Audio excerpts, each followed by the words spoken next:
Hello dear brothers and sisters, welcome to resilience education. આશા રાખી રહ્યો છું કે આપ સૌ ભાઈઓ બહેનોની તૈયારી ખૂબ સરસ રીતે થઈ રહી હશે. આપ લોકો મન લગાવી ખુદની ક્ષમતાઓ પર વિશ્વાસ રાખી અને પોતાની તૈયારી કરી રહ્યા હશો. વિદ્યાર્થી મિત્રો, આપણે કેન્દ્રીય બજેટ ડિસ્કસ કરી રહ્યા છીએ અને યસ, કેન્દ્રીય બજેટ આ કોઈ એક લેક્ચરમાં નથી પૂરું થવાનું. આપણી 4 લેક્ચરની સિરીઝ છે. લેક્ચર 1 થઈ ગયો છે, ઇન ડિટેલ ડિસ્કસ કરી ચૂક્યા છીએ.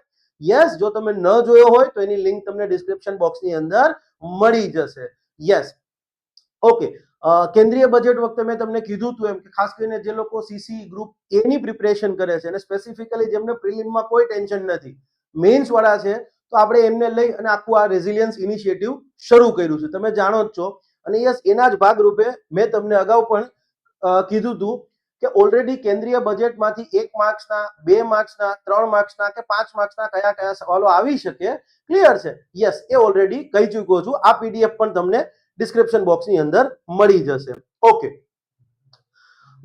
લેક્ચર 1 પૂરો થયો પછી તમારામાંથી એક બે ભાઈઓ જે છે એના રિવ્યુ માટે ફોન પર વાત થયેલી હતી.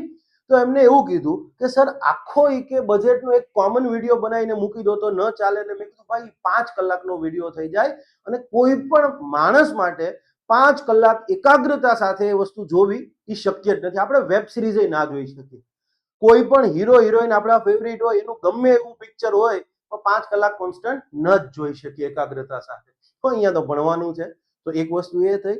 બીજા એક મિત્રનું એવું કેવું હતું કે સર, તમે ડીપમાં જાઓ છો, એ ડીપનું એટલું બધું જરૂરી નથી. એટલે મેં કીધું ભાઈ, હું ઓલા રીલો વાળો કે પછી આમાં વાંચી જઈને આમાં લીટા તાણી દે એવો ફેકલ્ટી નથી ભાઈ. મારું કન્ટેન્ટ કોઈ જગ્યાએથી કોપી નથી હોતું, મેં કીધું, અને મને એ પસંદ નથી. બેટર છે કે તમે કોઈ બીજા પ્લેટફોર્મ પર જઈ અને લેક્ચર જુઓ. સિમ્પલ એક વસ્તુ વિચાર કરો, નિર્મલા સીતારામનજીએ આ બજેટ રજૂ કર્યું, એમને ખાલી વાંચવાનું જ હતું. એમને સિમ્પલી વાંચી જવાનું હતું, તો એમને અંદાજે 1.5 કલાક જેટલો ટાઈમ થયો હતો ખાલી વાંચી જવામાં. તો હું 2 કલાકની અંદર એને કઈ રીતે પૂરું કરી શકું, મને નથી સમજાતું. માટે અહીંયા મેં કીધું એમ કે 4 લેક્ચરની આપણી આ સિરીઝ થવાની છે અને યસ, અંદાજે 5 કલાક ટાઈમ લાગશે. સરકારની આવનારા આખા વર્ષની, આખા દેશની પ્રાથમિકતાની વાત છે, તો એ 2 કલાકમાં મને નથી લાગતું કે શક્ય છે. અને જેને આ વસ્તુ કરી છે એમને કાં તો ખુદને ભણાવતા નથી આવડતું, એ બહુ સ્પષ્ટ થઈ ગયું છે, અને કાં તો એમને વેઠ ઉતારી છે. શક્ય જ નથી કોઈ વસ્તુ સમજા. લેટ્સ સે ફોર એક્ઝામ્પલ, આજનો પહેલો ટોપિક એમએસએમઈ ને લઈ અને આ 4 પોઈન્ટ છે. તમે તમારા બજેટના ડોક્યુમેન્ટમાં 4 પોઈન્ટ લખેલા હશે. અલગ અલગ રીતે નહીં લખ્યા, એમાં તો સિમ્પલ બધું આપી દીધું છે. મેં સિમ્પલ 4 પોઈન્ટ અલગ કરી દીધા છે. કોઈ વ્યક્તિ આ 4 પોઈન્ટ સીધે સીધા કેટલુંક બેઝિક સમજ્યા વગર સમજી દે એટલે આપણે એને કહી દે ભારત રત્ન આપી દેવાનો. શક્ય જ નથી. આ 4 પોઈન્ટ એમએસએમઈ ને લગતા છે, ક્લિયર છે. અને 4 માં એક વસ્તુ બહુ કોમન આવે છે, આ trade platform. Trade trade trade અને આ ટ્રેડ. હવે પ્રશ્ન એ થવો જોઈએ કે આ ટ્રેડ પ્લેટફોર્મ શું છે, એ સમજાવ વગર કઈ રીતે હું સમજાવી શકું. અને ટ્રેડ પ્લેટફોર્મ સમજો એનું વાંધો નહીં, ટ્રેડ પ્લેટફોર્મ તો વર્ષોથી છે, પણ ટ્રેડ પ્લેટફોર્મમાં પણ કેટલીક એવી વીકનેસ છે, એ દૂર કરવા માટેની આ બધી વસ્તુ છે. અને તમે લોકો જાણે એટલું તો બધું બેઝિક ભણેલા જ હો કે તમને બધું ખ્યાલ આવે. માટે મારા લેક્ચરો ક્લિયર છે. હું અગેન કહી રહ્યો છું, હું સીસી ગ્રુપ એ મુખ્ય પરીક્ષા માટે સિલેબસ કોર્સ બહાર પાડવાનો છું. મેં જાહેરાત કરી દીધી છે. પણ યસ, એ કોર્સની અંદર બાકી જગ્યાએ જો 150 કલાકનું કન્ટેન્ટ હશે તો માન્ય 200 કલાકનું હશે. પણ હું એક વસ્તુની ગેરંટી આપું છું કે મારું કન્ટેન્ટ એકવાર જોયા પછી તમારે બીજી વાર કશું જોવાની જરૂર નહીં પડે, કોઈ બીજી બુક લેવાની જરૂરિયાત નહીં પડે. અને છતાંય મારો કોર્સ પરચેસ કરો છો તમને નથી ફાવતું તો હું 7 ડેઝ ફૂલ્લી રિફંડની ગેરંટી આપું છું. ગુજરાતમાં કોઈ નથી આપતું, કારણ કે મને મારા કન્ટેન્ટ પર વિશ્વાસ છે. યસ, અને છતાંય કદાચ કોઈને ન ફાવે તો એની પાસે અધિકાર છે કે એને એના પૈસા રિફંડ મળી જાય. Okay, yes. ચલો, તો હવે આપણે આ 4 વસ્તુને સમજવા માટે પહેલામાં પહેલો ટ્રેડ પ્લેટફોર્મ શું છે એ સમજીશું. તો what is TReDS? Okay,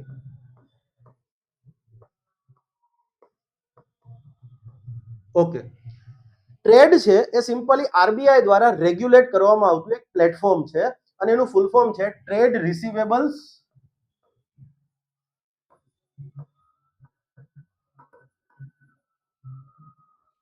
and electronic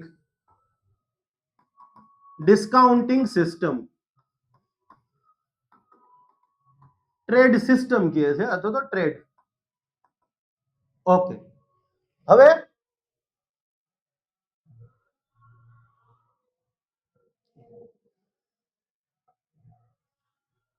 okay, ચલો. તો હવે પ્રશ્ન એ થાય કે આ ટ્રેડ પ્લેટફોર્મ છે શું?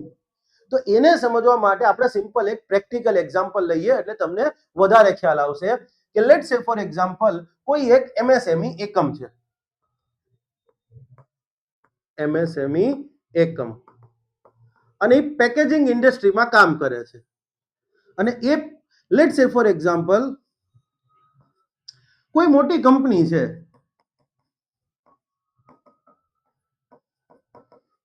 પેકેજિંગની તો બધાને જરૂરિયાત હોય, યસ. તો એ મોટી કંપનીને સમજવા માટે પેકેજિંગનો માલ સપ્લાય કરે છે, પેકેજિંગની. આજે માનો કે બ્લિંકિટ છે તો બ્લિંકિટમાં પેલી બેગો નથી આવતી, ખાખી બેગો. એમેઝોન છે તો એમેઝોન આપણે ડિલિવરી કરે છે તો એમાં ખોખું નથી આવતું. આ બધું પેકિંગ મટીરિયલ છે. યસ, પેકેજિંગનો સામાન જે છે એ મેન્યુફેક્ચર કરે છે અને મોટી કંપનીને આપી દે છે. ઓકે, હવે લેટ સે ફોર એક્ઝામ્પલ એ અહીંયા કંપનીને સામાન આપે છે અને ₹1 કરોડ એને પેમેન્ટ લેવાનું છે, પણ અહીંયા 90 ડેઝની ક્રેડિટ છે.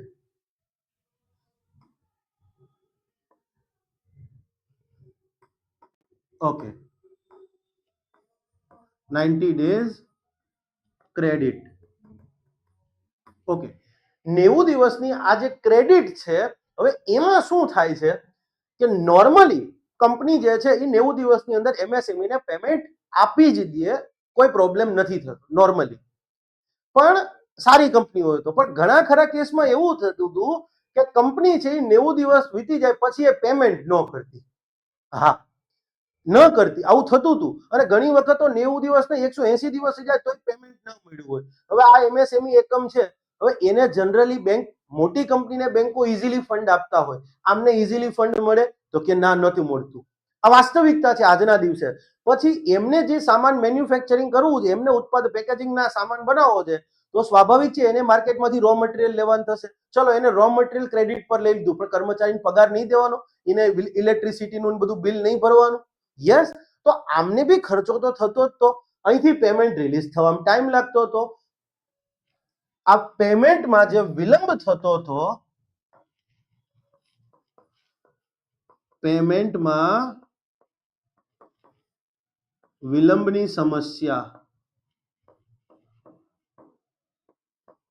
સમસ્યાના સમાધાન રૂપે શું કરવામાં આવ્યું? ટ્રેડ પોર્ટલ ડેવલપ કરવામાં આવ્યું. આરબીઆઈ દ્વારા એનું નિયમન થાય છે. મે બી તમને લોકોને ખ્યાલ હશે. ઓકે, આરબીઆઈ દ્વારા નિયમન.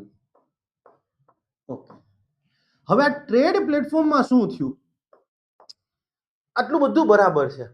હવે ટ્રેડ પ્લેટફોર્મ સરકારે જે લાવ્યા એમાં કહી દીધું કે ભાઈ 90 દિવસથી ઉપરનો ટાઈમ ગયો, તમે નક્કી કર્યું, બે એગ્રી કર્યું. માનો કે અહીંયા 45 દિવસ બી થઈ શકે, 90 દિવસ બી થઈ શકે, 60 દિવસ બી હોય, 120 દિવસ બી હોય. પણ જે ટાઈમ લિમિટ નક્કી થઈ છે એ ટાઈમ લિમિટ પૂરી થઈ એટલે પછી વ્યાજ લાગવાનું ચાલુ થઈ જશે. આ લોકોએ માનો કે 90 દિવસની ટાઈમ લિમિટ કીધી હતી, બદલે હવે 120 દિવસે, 120મા દિવસે પેમેન્ટ રિલીઝ થયું તો એને વ્યાજ ભરવું પડે પાછલા 30 દિવસનું. 10 દિવસ લેટ થયું તો 10 દિવસમાં જે વ્યાજ થતું હોય એ વ્યાજ સાથે રકમ એમએસએમઈ ને આપવી પડશે. આ ટ્રેડ પ્લેટફોર્મની વાત થઈ. ઓકે, હવે તમને એમ થાય કે સાહેબ ટ્રેડને ખબર, આ પ્લેટફોર્મને કઈ રીતે ખબર પડશે કે આ એમએસએમઈ આ મોટી કંપનીને માલ આપ્યો હતો? તો સિમ્પલી સરકારે એક વસ્તુ જોગવાઈ ફરજિયાત કરી દીધી કે જેટલા બી જાહેર સાહસો છે અથવા તો 250 કરોડથી વધુનું ટર્નઓવર ધરાવે છે એ બધી કંપનીઓ અહીંયા રજીસ્ટ્રેશન કરવાનું. તમામ જાહેર સાહસો પ્લસ 250 કરોડથી વધુનું ટર્નઓવર ધરાવતી દરેકે દરેક કંપનીઓએ ટ્રેડ ઉપર રજીસ્ટ્રેશન કરવું ફરજિયાત છે. હવે તો કે હવે સિમ્પલી આ એમએસએમઈ એકમ કોઈ બી કંપનીને, મોટી કંપનીને કે બીજા યુનિટને માલ આપશે, માલ સામાન વેચશે એટલે સિમ્પલી આ લોકો એને ઇન્વોઇસ જનરેટ કરીને આપશે, બિલ, કે ભાઈ હા આ 1 કરોડ રૂપિયાનું આ તમને આ બિલ, બરાબર, 1 કરોડ રૂપિયા અમે તમને પેમેન્ટ કરીશું, 60 દિવસની અંદર પેમેન્ટ થઈ જશે. ઓકે, એટલે સિમ્પલી હવે આ એમએસએમઈ એકમ શું કરશે ખબર તમને? ટ્રેડ પ્લેટફોર્મ ઉપર જઈ, બરાબર છે, એ વસ્તુને નોટ કરી દેશે. જો અલગ રીતે આપ્યું અધરવાઇઝ તો હવે શું કરે, સીધું એ ઇન્વોઇસ અહીંયા જ જનરેટ થાય ટ્રેડ પ્લેટફોર્મ ઉપર જ.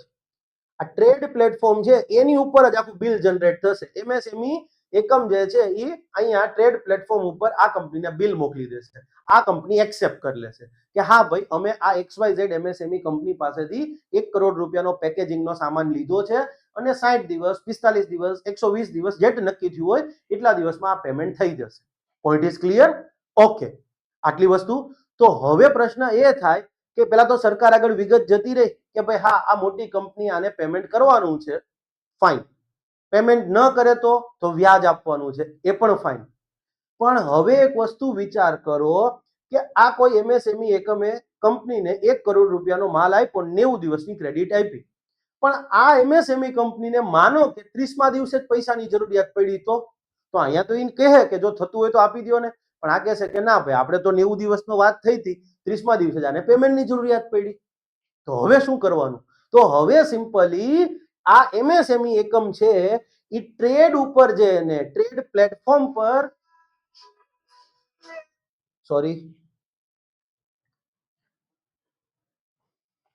ટ્રેડ પ્લેટફોર્મ ઉપર જે કાગળિયો જનરેટ થયો તો એ જ સિમ્પલી ટ્રેડ પ્લેટફોર્મ ઉપર એને શું કરી દેશે કે ભાઈ જો આ અમે આ કંપનીને માલ સામાન આપેલો છે, આ કંપની અમને 1 કરોડ રૂપિયા 90 દિવસની અંદર આપવાના છે, અમારે 30મા દિવસે પૈસાની જરૂરિયાત છે, આ અમારો એનો પુરાવો, ડોક્યુમેન્ટ. હવે અમારે પૈસાની જરૂરિયાત છે તો આ ટ્રેડ પ્લેટફોર્મ છે ને એની ઉપર ફાઇનાન્સર બી હશે, એની ઉપર અધર ફાઇનાન્સિયર બી હશે. એ લોકો શું કરશે? કાંઈ વાંધો નહીં, તમારે 1 કરોડ રૂપિયા લેવાના છે ને, અમે તમને 0.5% કટ કરી અને આપી દઈએ 1 કરોડ રૂપિયા. કઈ વાંધો નહીં, એમએસએમઈ કે કઈ વાંધો નહીં, 50,000 અથવા તો 1%, 0.50%, 0.75%, એ એટલો તો ચાર્જ લેશે ભાઈ, એમનેમ તો ના થાય. એટલે આ ફાઇનાન્સર શું કરશે? આ એમએસએમઈ એકમ છે એની પાસેથી પેલું જે ડોક્યુમેન્ટ ઇસ્યુ થયું એને કહેવાય ટ્રેડ રિસીવેબલ્સ. સિમ્પલી આ એમએસએમઈ શું કરશે? એને જે ટ્રેડ રિસીવેબલ ઇસ્યુ થયું છે, યસ, એ આને આપી દેશે. ટ્રેડ રિસીવેબલ એટલે ડોક્યુમેન્ટ જ, પેલું પેમેન્ટ લેવાનું છે એનું, ટ્રેડ રિસીવેબલ્સ એને આપી દેશે. આ એને પેમેન્ટ આપી દેશે 0.5% કે વોટેવર જે હોય એ રકમ કાટ કરી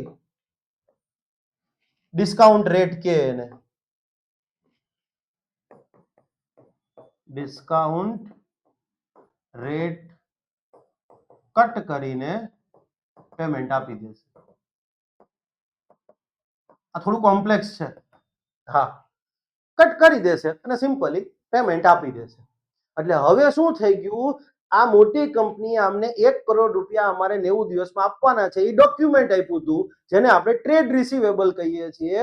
કંપનીને 30મે દિવસે પૈસાની જરૂરિયાત પડી એટલે ટ્રેડ પ્લેટફોર્મ ઉપર જ એને ફરી પાછું એક પ્રકારે રિક્વેસ્ટ નાખી કે ભાઈ અમારે પૈસાની જરૂરિયાત છે, આ કંપની પાસેથી અમારે 1 કરોડ લેવાના છે, એનું આ ડોક્યુમેન્ટ છે. કોઈ ફાઇનાન્સર આવશે અને એ કહેશે કે હું તમને 0.5% કટ કરીને આપું, તો બીજો કોઈ એમ કહેશે હું 0.45%. ડિપેન્ડ કરે. આ વ્યક્તિ સિમ્પલી જે એને સૌથી ઓછામાં ઓછા કટ કરતો હશે, જે સૌથી ઓછામાં ઓછો ડિસ્કાઉન્ટ રેટ લગાડતો હશે, એને એ જે ટ્રેડ રિસીવેબલ 1 કરોડની જે પેલી કાગળિયો હતો એ આપી દેશે અને હવે પૈસા આની પાસે આવી ગયા. માનો કે 0.5% કટ કર્યું તો એ 0.5% કટ 1 કરોડમાંથી 0.5% ગણો એટલે 50,000 થયા. તો 9 અથવા 1% કટ કર્યો તો 1 લાખ રૂપિયો કટ, 99 લાખ રૂપિયા આને આપી દેશે. એટલે હવે પેલું ટ્રેડ રિસીવેબલ હતું એ આ ફાઇનાન્સરના નામ પર ચડી ગયું. એટલે આ એમએસએમઈ કંપની, આ મોટી કંપની હતી, એને શું 90 દિવસ પછી પેમેન્ટ રિલીઝ કરવાનું છે, તો એ પેમેન્ટ હવે અહીંયા રિલીઝ નહીં થાય, એ પેમેન્ટ આ ફાઇનાન્સરને રિલીઝ થઈ જશે. Point is clear? આટલે સુધી સિસ્ટમ બરાબર ચાલતી હતી. પણ હવે થતું હતું એવું કે માનો કે આ મોટી કંપની 90 દિવસ પછી એને જે 1 કરોડ રૂપિયા રિલીઝ કરવાના છે નથી કરતી, તો આ ફાઇનાન્સર છે એ એમએસએમઈ એકમ ઉપર કાંઈ હવે ન કરી શકે કે ભાઈ તમારે ઓલાને પૈસા દેવાનું કયો ને ભાઈ, મને નથી દીધા. આ પતી ગયું. આને લાખ રૂપિયા લઈ લીધા 1% રેટ સાથે, ઓકે, આને 99 લાખ મળી ગયા. હવે આ બે વચ્ચેની વાત થઈ ગઈ. સિસ્ટમ આખી સમજો છો? ધારો એટલું ઈઝી નથી હોતું. ઓકે, તો હવે ઘણી વખત આ મોટી કંપની છે બરાબર છે એ શું કરે, પેમેન્ટ રિલીઝ અહીંયા ન કરતી એટલે આપણે ટ્રેડ બનાવ્યું, ટ્રેડ બનાવ્યા પછી આ સિસ્ટમ ઊભી કરી તો હવે એને પેમેન્ટ એમએસએમઈ ને બદલે આને કરવાનું છે ફાઇનાન્સરને, એને પેમેન્ટ રિલીઝ ના કરે ટાઈમે. હવે તો બીજી વખત આ બધા ફાઇનાન્સરો છે એ આ ટ્રેડ રિસીવેબલ્સ છે એના નામ ઉપર ફંડિંગ કરતા બંધ થઈ ગયા કે ના ભાઈ ના યાર, એ કાંઈ નથી કરવું, કે તમે કંપની આગળ લેવાના છે, અમે તમને પૈસા આપી દઈએ પણ કંપની પાછા અમને ટાઈમે આપતી નથી, તો હવે એ તો અમારે મુશ્કેલી જ ને, નુકસાની ઉલટા અમે લાખ રૂપિયાની ખોટ કરી આ કેસમાં. આવું થયું. યસ. તો આ આખી જે સમસ્યા છે એના સમાધાન માટે આ 4 મુદ્દા તમને આપ્યા છે. હવે કોઈ વ્યક્તિ આ વાંચી જાય તો મને સમજાતું નથી કઈ રીતે શક્ય છે. આપણે ઓલરેડી 10 મિનિટ અને મેં તમને બહુ સિમ્પલ ફોર્મ ની અંદર સમજાવ્યું. હવે આ વસ્તુ સમજો. CPSC central public sector enterprise, કેન્દ્રીય જાહેર સાહસો.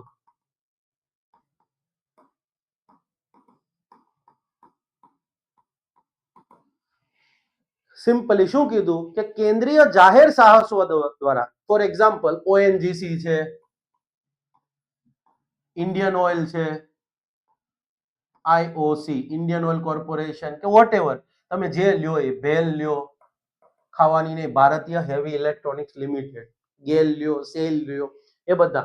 તો કેન્દ્રીય જાહેર સાહસો દ્વારા જેટલા બી કેન્દ્ર સરકારના જાહેર સાહસો છે એ તમામ કેન્દ્રીય જાહેર સાહસો દ્વારા એમએસએમઈ પાસેથી જે કોઈ પણ ખરીદી કરવામાં આવશે, એક સોયથી માંડીને મશીનરી, પાર્ટ્સ કે જે કંઈ પણ એમએસએમઈ એકમ પાસેથી ખરીદવામાં આવ્યું એ બધાનું જે ટ્રાન્ઝેક્શન થશે એનું સેટલમેન્ટ હવે ટ્રેડ પ્લેટફોર્મ પર ફરજિયાત થઈ જશે.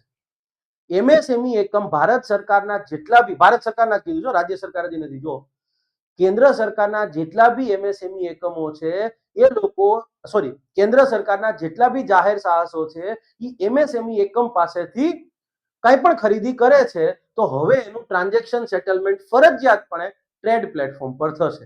Point is clear? Okay. Second point વાંચો. મેં હમણાં આ કેસની અંદર તમને કીધું કે ટ્રેડ રિસીવેબલ, ઇન શોર્ટ આને બિલ મળ્યું એમએસએમઈ ને, એમાં લખ્યું હતું કરોડ રૂપિયા, 90 દિવસની ક્રેડિટ, આમને 30મા દિવસે પૈસાની જરૂરિયાત પડી, આ લોકો આપી શકે એમ નથી, એટલે એ એમને કોક ફાઇનાન્સરને આપ્યું. ફાઇનાન્સરે શું કર્યું, 1% રેટ કટ કરી અને જે રકમ થતી હતી આપી દીધી. પણ હવે 90 દિવસ પછી જે પૈસા કંપનીએ ફાઇનાન્સરને આપવાના છે, કંપની એને રિલીઝ નથી કરતી. તો આવું ઘણી વાર થાય, એટલે ફાઇનાન્સરો પછી અહીંયા ફાઇનાન્સ કરતા બંધ થઈ ગયા કે ભાઈ તમે તો પૈસા લઈને છૂટા થઈ ગયા, અમારે આ બેન લડવાનું કારણ વગરનું આવું થતું હતું. તો હવે એનું સમાધાન રૂપે શું આવ્યું જુઓ. સેકન્ડ પોઈન્ટ, ટ્રેડ પ્લેટફોર્મ પરના ઇન્વોઇસિંગ ડિસ્કાઉન્ટિંગ સામે, ઇન્વોઇસિંગ ડિસ્કાઉન્ટ એટલે 1% રેટ કટ કર્યો, આપણે હમણાં કીધું 1%, 0.5% રેટ કટ કરી અને પેલા ફાઇનાન્સરે એમએસએમઈ રૂપિયા આપી દીધા, એને કહેવાય ઇન્વોઇસ ડિસ્કાઉન્ટિંગ.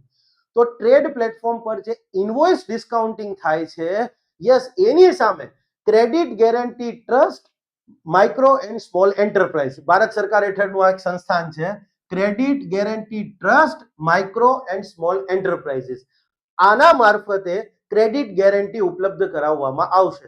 મતલબ અહીંયા હવે સરકાર ફાઇનાન્સરને કહે છે કે ભાઈ તમે એમએસએમઈ ને ડિસ્કાઉન્ટ રેટ ઉપર પૈસા આપી દો, આ મોટી કંપની કદાચ તમને ફંડ નહીં આપે તો એની ગેરંટી અમે લઈએ છીએ.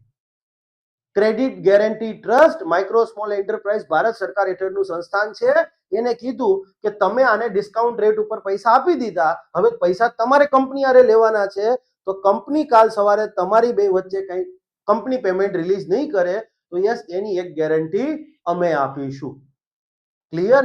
એટલે ભારત સરકારે મોટી કંપનીઓને કહી દીધું કે માલ સામાન ટાઈમે લ્યો તો પેમેન્ટ ટાઈમ ટુ ટાઈમ દેજો, બાકી મેળ પડશે નહીં ક્યાંયથી તમારો. હવે ઓકે, આ એવી વસ્તુ છે. હવે વિચાર કરો, આ એક સ્ટેટમેન્ટ સમજાવવા માટે મારે આખી પેલું કરવું પડ્યું. તો કોઈ ફેકલ્ટી આ વાંચી જતો હોય તો સમજી લો ને, એને જ નથી ખબર પેલા તો આ વસ્તુ.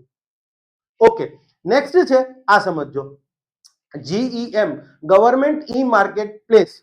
તમને બધાને ખબર છે કે આ પબ્લિક પ્રોક્યુરમેન્ટ પોર્ટલ છે, ઇન્ડિયાઝ નેશનલ, રાષ્ટ્રીય કક્ષાનું પબ્લિક પ્રોક્યુરમેન્ટ, જાહેર ખરીદી પોર્ટલ. સિમ્પલી પંચાયત થી લઈને, હવે તો પંચાયતોમાં આવી ગયું છે, પંચાયત થી લઈ પાર્લામેન્ટ સુધી પીએમ ઓફિસ આવી ગયું, ગૃહમંત્રીની ઓફિસ આવી ગઈ, બધા મંત્રાલય આવી ગયા, રેલવે બેલવે બધું, ગુજરાત સરકારના બધા વિભાગો આવી ગયા, કે અલગ અલગ રાજ્ય સરકારના વિભાગો, પંચાયત થી લઈને પાર્લામેન્ટ બધું આવી ગયું. જે કઈ પણ વસ્તુ ખરીદવાની થાય, પંચાયતમાં ડોલો ખરીદવાની થાય, ડોલ બાલ્ટી, બરાબર છે, પંચાયતમાં કોઈ માનો કે મટીરિયલ ખરીદવાનું થાય, કે ભારત સરકારને સમજવા માટે મોટી મોટી મશીનરી ખરીદવાની થાય, માનો ભારત સરકારને અલગ અલગ ઓફિસોમાં એસી લગાવવા, તો એસી ખરીદવાના થાય, કે ડે ટુ ડે બેઝિસ ઉપર પેલી ટાંકણી યુઝ ખરીદવાની થાય, કે સ્ટેશનરી ખરીદવાની થાય, જે કઈ પણ સરકારમાં જે ખરીદાતું હશે ને એ બધું જેમ પોર્ટલ થી જ ખરીદવામાં આવશે. હા, ઇવન તમને માનો કે કાલ સવારે અમદાવાદની અંદર કંઈક બીજું સદભાવના કાર્યક્રમ થાય ભારત સરકારનો, અથવા તો વાઇબ્રન્ટ ગુજરાત, તો વાઇબ્રન્ટ ગુજરાતની અંદર ફૂડ પેકેટ જશે, અથવા તો નાસ્તા માટેના પેલા બાઉલ જશે, બધા અલગ અલગ પેકેટ્સ, એ પણ જેમથી જ ખરીદેલા હશે. સરકારમાં થતી દરેક ખરીદી ફરજિયાતપણે વાયા જેમ જ થાય છે. ઓકે, તો હવે શું કે છે અહીંયા, આ જેમ પ્લેટફોર્મ અને ટ્રેડ પ્લેટફોર્મ જે છે એ બંનેને ઇન્ટરલિંક કરવામાં આવશે. હવે આવું કેમ, તો એ આગળ લખ્યું છે, સમજાવું છું. બજેટમાં એટલું ઇઝીલી નહીં આપ્યું. ધારો કે કોઈ એક એમએસએમઈ એકમ છે અને એ સમજવા માટે સ્ટેશનરી બનાવે છે, કાગળ બનાવે છે, ચલો દેશી ભાષામાં, હા સ્ટેશનરી કાગળની બનાવટ કરે છે, લખવાનો જે કાગળ આવે ને, પ્રિન્ટ કઢાવો છો તમે, ઝેરોક્સ કઢાવો છો, કાગળ બનાવે છે અને બહુ સારા લેવલ ઉપર કામગીરી કરે છે, ક્વોલિટી વાળો કાગળ બનાવે છે. હવે ભારત સરકાર છે એને એ કાગળ સપ્લાય કરે છે રેગ્યુલર બેઝિસ ઉપર. ઓકે ફાઇન, પણ હવે માનો કે એક ભારત સરકાર કાગળો ખરીદીનો બહુ મોટો કોન્ટ્રાક્ટ બહાર પાડે છે. સમજવા માટે 5 કરોડ રૂપિયાના કાગળ ભારત સરકાર ખરીદે છે અને એમએસએમઈ એકમ છે એની ક્ષમતા 2-2.5 કરોડ સુધીની છે, એનાથી આગળ નથી. પણ હવે એને ટેન્ડર મળી જાય છે, એની ક્વોલિટી સારી છે, ભાવ બી ઓછો છે, તો ભારત સરકાર એને ભલે નાનું એકમ છે છતાંય આપી દે છે કે જાઓ ભાઈ તમે અમને 5 કરોડ રૂપિયાના કાગળ અમને આપશો, અમે તમારી પાસેથી ખરીદશું, ભારત સરકાર ગેરંટી આપી દે. હા, અને પથ્થર કી લકીર હોય. પણ હવે મેં કીધું એમ કે પેલો વ્યક્તિ તો 2-2.5 કરોડ સુધીનો માલ ખરીદી શકે છે, રો મટીરિયલ ને પછી કાગળ બનાવીને આપી શકે, પણ હવે તો 5 કરોડની ખરીદીનો ઓર્ડર છે, ઓફિશિયલ ગેરંટી છે ભાઈ સરકારની. તો હવે એ માર્કેટમાં પૈસા લેવા જાય, તો નોર્મલી પૈસા લેવા ગયો હોય તો કદાચ એને વ્યાજે વધારે ભરવું પડે, પેલા તો પૈસા મળે નહીં, નાનું એકમ છે અને આપે તો વધારે વ્યાજ લે. બેંકો તો જનરલી બહુ ઓછી રીતે ફંડ કરતી હોય છે. તો હવે જ્યારે જેમ પોર્ટલ અને ટ્રેડ પોર્ટલ બે લિંક હશે, તો સિમ્પલી જે તે બેંકને અથવા જે તે ફાઇનાન્સર છે એ જોઈ શકશે કે હા ભાઈ આ એમએસએમઈ એકમ છે એને યસ સરકારનો 5 કરોડનો ખરીદીનો ઓર્ડર છે અને આપણી પાસેથી 2 કરોડ રૂપિયા લેવા માંગે છે, આપી જ દો ને, કાગળ બનાવી દઈને સરકારને આપી દેવાનો છે, આટલો સારો રેકોર્ડ છે, સરકાર એને પેમેન્ટ કરી દેશે, એ મને પેમેન્ટ કરી દેશે. તો આમાં ક્યાંક મારે કઈ રિસ્ક છે ફાઇનાન્સરને? યસ, તો માટે સરકારે કીધું કે જેમ પોર્ટલ અને ટ્રેડ પોર્ટલ જે છે એ બંનેને લિંક કરવામાં આવશે, કે જેથી એમએસએમઈ પાસે સરકારી ખરીદીનો જે પરચેઝ ઓર્ડર છે, ગવર્મેન્ટ પરચેઝ ઓર્ડર, એ જેમ પોર્ટલ ઉપર ને ટ્રેડ પોર્ટલ પર આવી જશે. ફાઇનાન્સર જોઈ શકશે કે હા ભાઈ આ કંપની પાસે સરકારનો આટલો મોટો ખરીદીનો કોન્ટ્રાક્ટ છે, તો ફાઇનાન્સ કરો ને ભાઈ, એને થોડાક ટાઈમમાં તો પેમેન્ટ એને સરકારમાંથી મળી જવાનું છે, એ મને આપી દેવાના છે. તો સારી વસ્તુ છે. Okay, next trade receivables. Trade receivables એટલે શું? મેં કીધું એમ કે ભાઈ આ કંપની મોટી કંપની છે, એ એને જે ઇસ્યુ કરી આપે ટ્રેડ પ્લેટફોર્મ પર કે હા ભાઈ તમે અમને 1 કરોડનો સામાન આપ્યો છે, એક સિમ્પલી ઓનલાઈન ગેરંટી હોય ઈ ફોર્મેટની અંદર, અમે તમને 1 કરોડ રૂપિયા 90 દિવસની અંદર આપી દઈશું, આને કહેવાય ટ્રેડ રિસીવેબલ્સ. ઓકે, તો હવે શું કહે છે? ટ્રેડ રિસીવેબલ્સને એસેટ બેઝ સિક્યુરિટી ગણવામાં આવશે.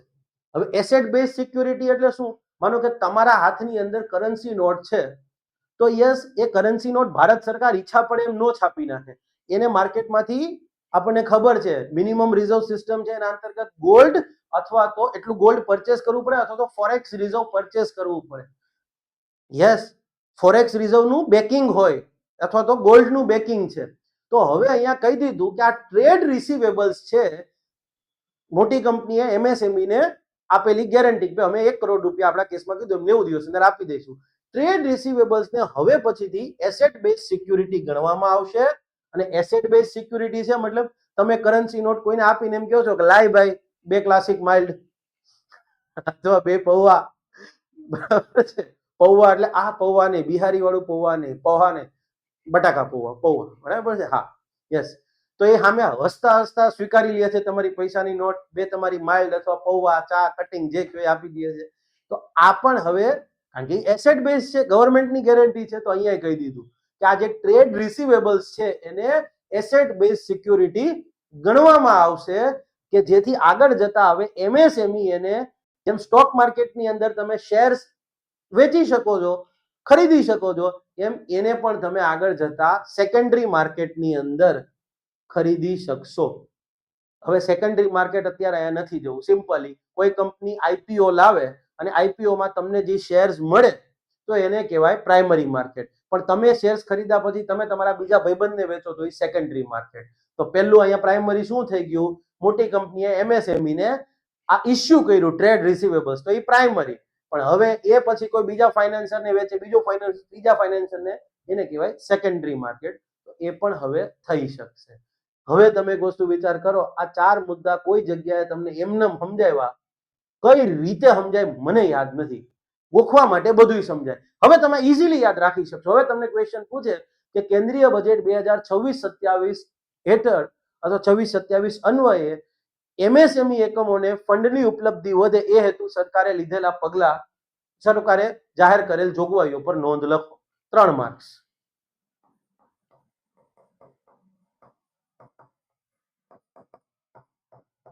જોઈ લો. હવે આ ઇઝીલી કરી શકશો. ગોખવું કોઈ જરૂરી નથી. તમે એક વસ્તુ વિચાર કરો, આજે 20-22 મિનિટનો ટાઈમ આપણો ગયો, 26 મિનિટ, પેલી 2-3 મિનિટ પેલી વાતો થઈ, બરાબર, 24 મિનિટની. હવે તમને આ ગોખવું નહીં પડે. આ તમે ટાઈમ ઇન્વેસ્ટ કર્યો કહેવાય. ક્લિયર? હવે તમે ઇઝીલી કરી. હવે બાકીના કઈ છે નહીં. ઓકે, નેક્સ્ટ છે કોર્પોરેટ મિત્ર. આટલું ટાઇટલ આપ્યું છે. આ તમે જો અમે સમજૂતી માટે લખ્યું છે, to reduce the cost of compliance for MSME. MSME એકમો માટે જે અનુપાલનનો ખર્ચ છે, યસ, એ ઘટાડવા માટે આ કોર્પોરેટ મિત્ર. આ છે શું? બહુ સમજવા જેવું છે, બહુ સારી વસ્તુ કહી શકાય. હા, this is also example of responsive governance. સંવેદનશીલ સરકાર, પબ્લિક એડમિનિસ્ટ્રેશન ની અંદર વાત કરો તમે, યસ, તો આ છે રિસ્પોન્સિવ ગવર્નન્સ.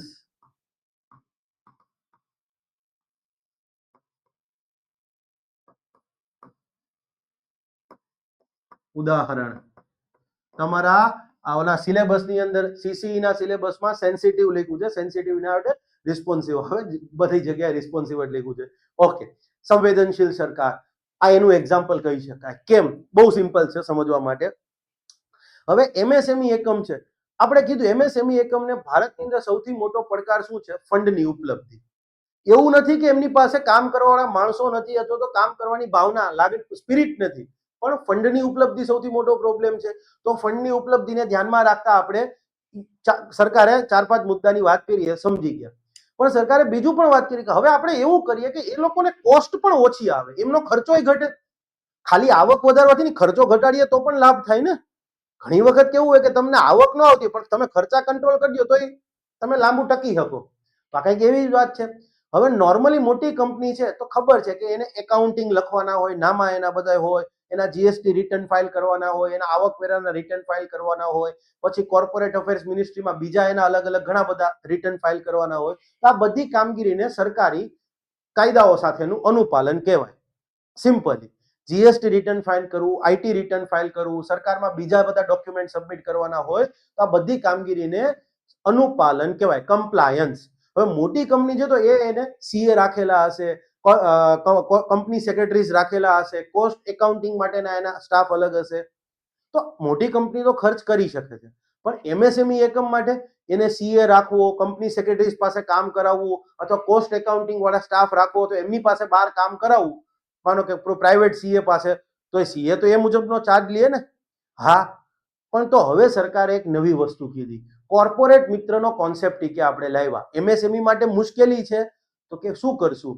તો કે સિમ્પલી ભારત સરકાર institute of chartered accountant of India, ICAI, institute of company secretaries of India, ICSI, institute of cost accountant of India, આ એમ છે એમાં કઈ નથી એક્રોનિમમાં, institute of cost and management accountant આવે, પણ ચલો, institute of cost accountant of India, આ ત્રણે ત્રણ ભારત સરકારના હેઠળની કામ સ્ટેચ્યુટરી બોડી છે, સંસદના કાયદા હેઠળ બનેલી સંસ્થાઓ છે, પણ એ સ્વતંત્ર રીતે ઓટોનોમસ કામ કરે છે. સીએ ની એક્ઝામ ICAI દ્વારા થાય છે. કંપની સેક્રેટરીની એક્ઝામ આ બોડી દ્વારા લેવામાં આવે છે અને કોસ્ટ એકાઉન્ટન્ટની એક્ઝામ આ બોડી દ્વારા લેવામાં આવે છે. તો ભારત સરકાર આ ત્રણ બોડી છે એમની સાથે ચર્ચા વિચારણા કરી અને એક શોર્ટ ટાઈમનો ટૂંકા સીએ તો 3 વર્ષનું થાય, આપણે ખબર છે, એ પાસ થાય તો, બાકી તો હજી એ વધી જાય. તો ટૂંકા ગાળાનો પ્રેક્ટિકલ જ્ઞાન વાળો, વ્યવહારિક બધી બાબતોની જાણકારી મળે એવો સમજૂતી સાથેનો આખો એક કોર્સ તૈયાર કરશે અને જે કોઈ પણ વ્યક્તિ આ કોર્સને સફળતાપૂર્વક પાર કરશે એ લોકો કહેવાશે કોર્પોરેટ મિત્રો.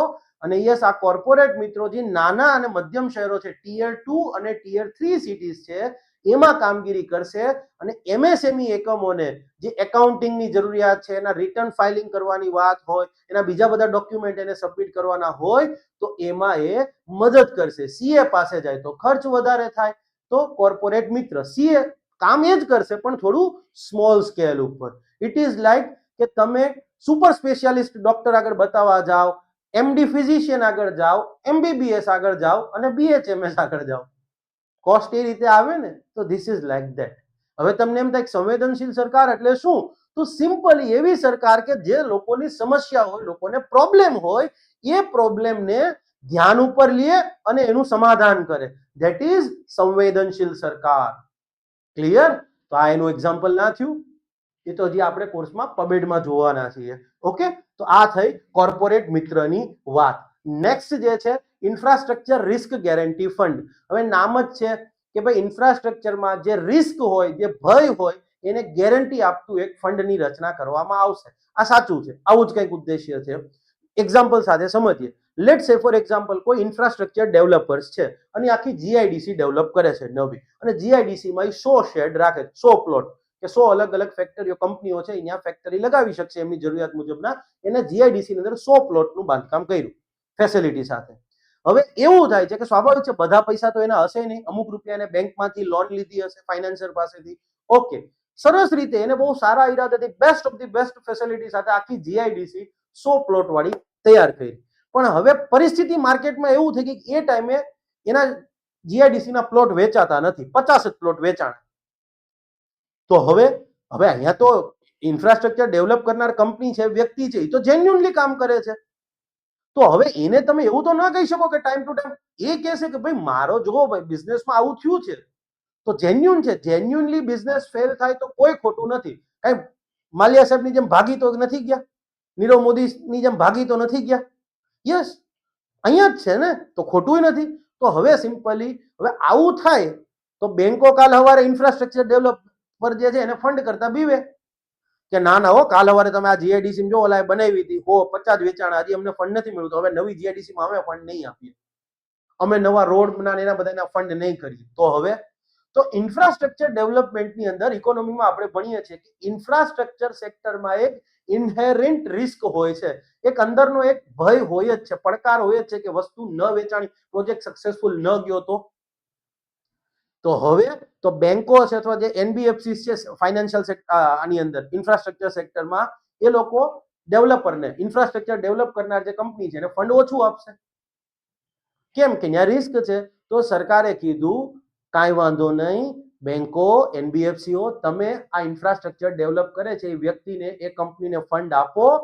ડેવલપમેન્ટ, ઇન્ફ્રાસ્ટ્રક્ચરના ડેવલપમેન્ટમાં કોઈ રિસ્ક આવશે તો એ રિસ્કની અમે આંશિક ગેરંટી, પાર્ટિયલી બરાબર ગેરંટી અમે આ ફંડમાંથી આપીશું. મતલબ પેલા વ્યક્તિના 100 પ્લોટ હતા, 50 પ્લોટનું તો એને વેચાઈ ગયું છે, ચલો એ ફંડિંગ કરી દીધું, એને બેંકને અમુક જે આપવાની હતી રકમ આપી દીધી, થોડી ઘણી કે આ ફંડમાંથી પણ તમને આપી દેશું જેથી તમને નુકસાન નહીં જાય. અલ્ટિમેટલી સરકારનો હેતુ એવું છે કે ઇન્ફ્રાસ્ટ્રક્ચર વધુ ને વધુ ડેવલપ થાય અને બેંકો અને ફાઇનાન્સરો આ ઇન્ફ્રાસ્ટ્રક્ચર ડેવલપ કરે છે એ કંપનીને, એ વ્યક્તિને ફંડ આપે.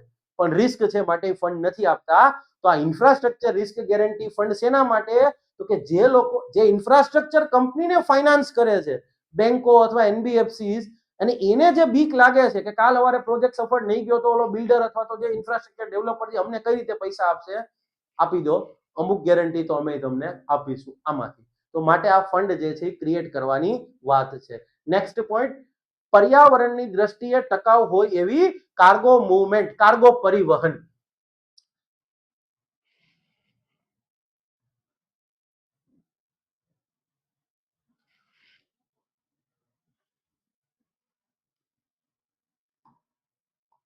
પરિવહન પર્યાવરણની દ્રષ્ટિએ ટકાઉ હોય એ પ્રકારના કાર્ગો વ્યવસ્થાપનને પ્રોત્સાહન.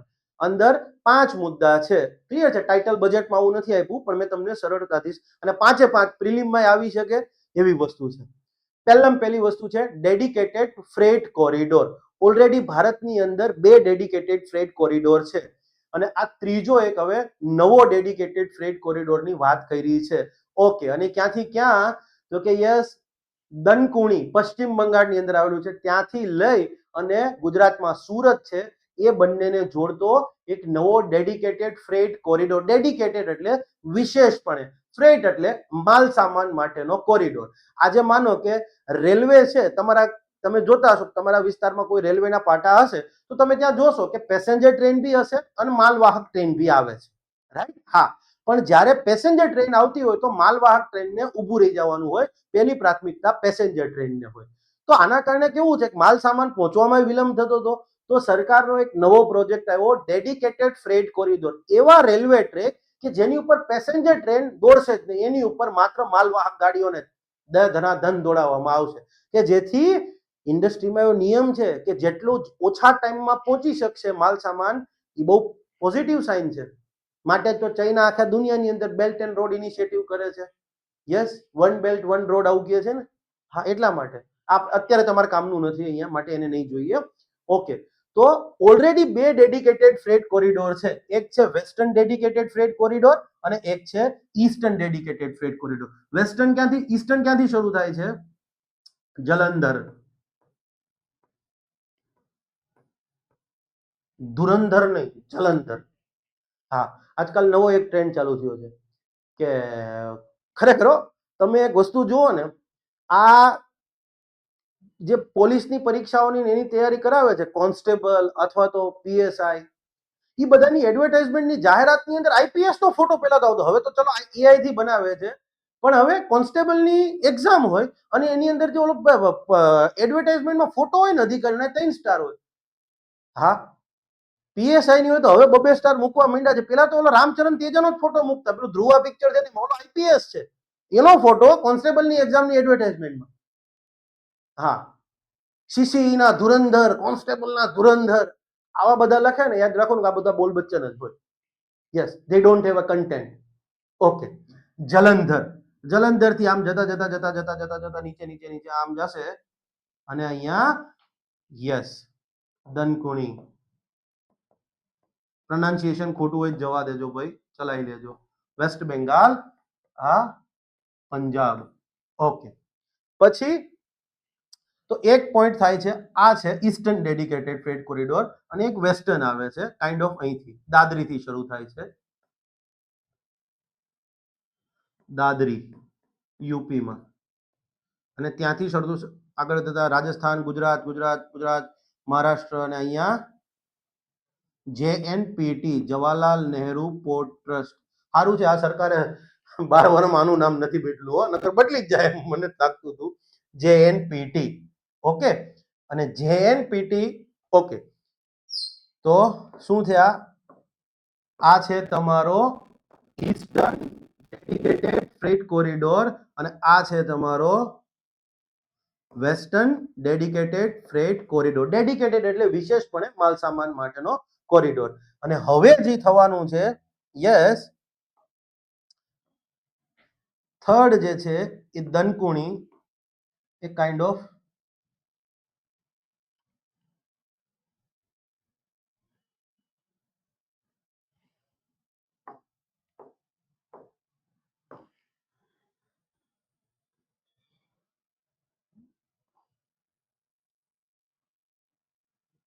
ઓહો, સુરત બહુ દૂર થઈ જશે.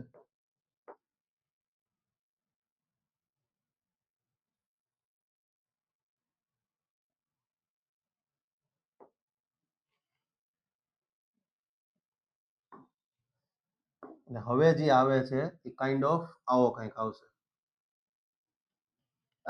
લોન્જિટ્યુડ લેટિટ્યુડ જોવા ન જતા ભાઈ, બરાબર. હું જીઓગ્રાફીનો ફેકલ્ટી નથી. સુરત સોનાની મુહૂર્ત. ઓકે, આ શું થયો? નવો ડેડિકેટેડ ફ્રેટ કોરિડોર. બજેટમાં જે જાહેરાત કરી એ ન્યૂ ડેડિકેટેડ ફ્રેટ કોરિડોર. હવે આ રેલવે વાળો હશે કે રોડ વાળો? ઓબ્વિયસલી રેલવેની જ વાત કરી, મેઇનલી અહીંયા રેલ નેટવર્ક જ હશે. તો અલ્ટિમેટલી જલંધર થી દનકુણી વેસ્ટ બેંગાલ, ઓકે, દાદરી થી જેએનપીટી અને ઓલરેડી દનકુણી થી સુરત, આ નવો ડેડિકેટેડ ફ્રેટ કોરિડોર જે છે એ તૈયાર કરવામાં આવશે. ક્લિયર છે? ઓકે, એટલીસ્ટ રોડ કરતા તો રેલવે સસ્તું બી છે અને પર્યાવરણની દ્રષ્ટિએ પણ વધુ સારું છે. ટાઈમ બી ઓછો લાગે છે. ઓકે, ચાલો નેક્સ્ટ પોઈન્ટ જે છે આ વોટરવેઝ. જો તમે રોડ ઉપર ટ્રાન્સપોર્ટ કરો એનાથી સારું રેલવે છે. રેલવેથી પણ સારું તમે ગણો, ક્લિયર છે, તો એ જળમાર્ગથી થાય છે. એ હવે આંતરિક જળમાર્ગ હોય કે પછી દરિયામાં થાય એ કઈ પેલું નથી. પણ જળમાર્ગ જે છે એ વધારે ઇકો ફ્રેન્ડલી છે, પોલ્યુશન બી ઓછું થાય છે અને ઉપર જતા રોડ ઉપર જે કન્જેસ્ટેશન, ટ્રાફિકની બધી સમસ્યા છે એ પણ ઓછી કરવા માટે બહુ હેલ્પફુલ થઈ રહેશે. આવું નથી કહેતો, ભારત સરકાર કહે છે. ઓકે, એમાં શું જાહેરાત થઈ છે બજેટની અંદર? તો હવે કીધું કે 20 નવા વોટરવેઝ, રાષ્ટ્રીય જળમાર્ગ, 20 નવા નેશનલ વોટરવેઝ જે છે એને કાર્યરત કરવામાં આવશે, ઓપરેશનલાઇઝ કરવામાં આવશે. જાહેર કરવામાં આવશે એવું નથી કીધું. ઓલરેડી ભારતની અંદર 111 નેશનલ વોટરવેઝ છે અને કયા કાયદા અંતર્ગત જાહેર કરવામાં આવ્યા છે? નેશનલ વોટરવેઝ એક્ટ હેઠળ. યસ, ધ નેશનલ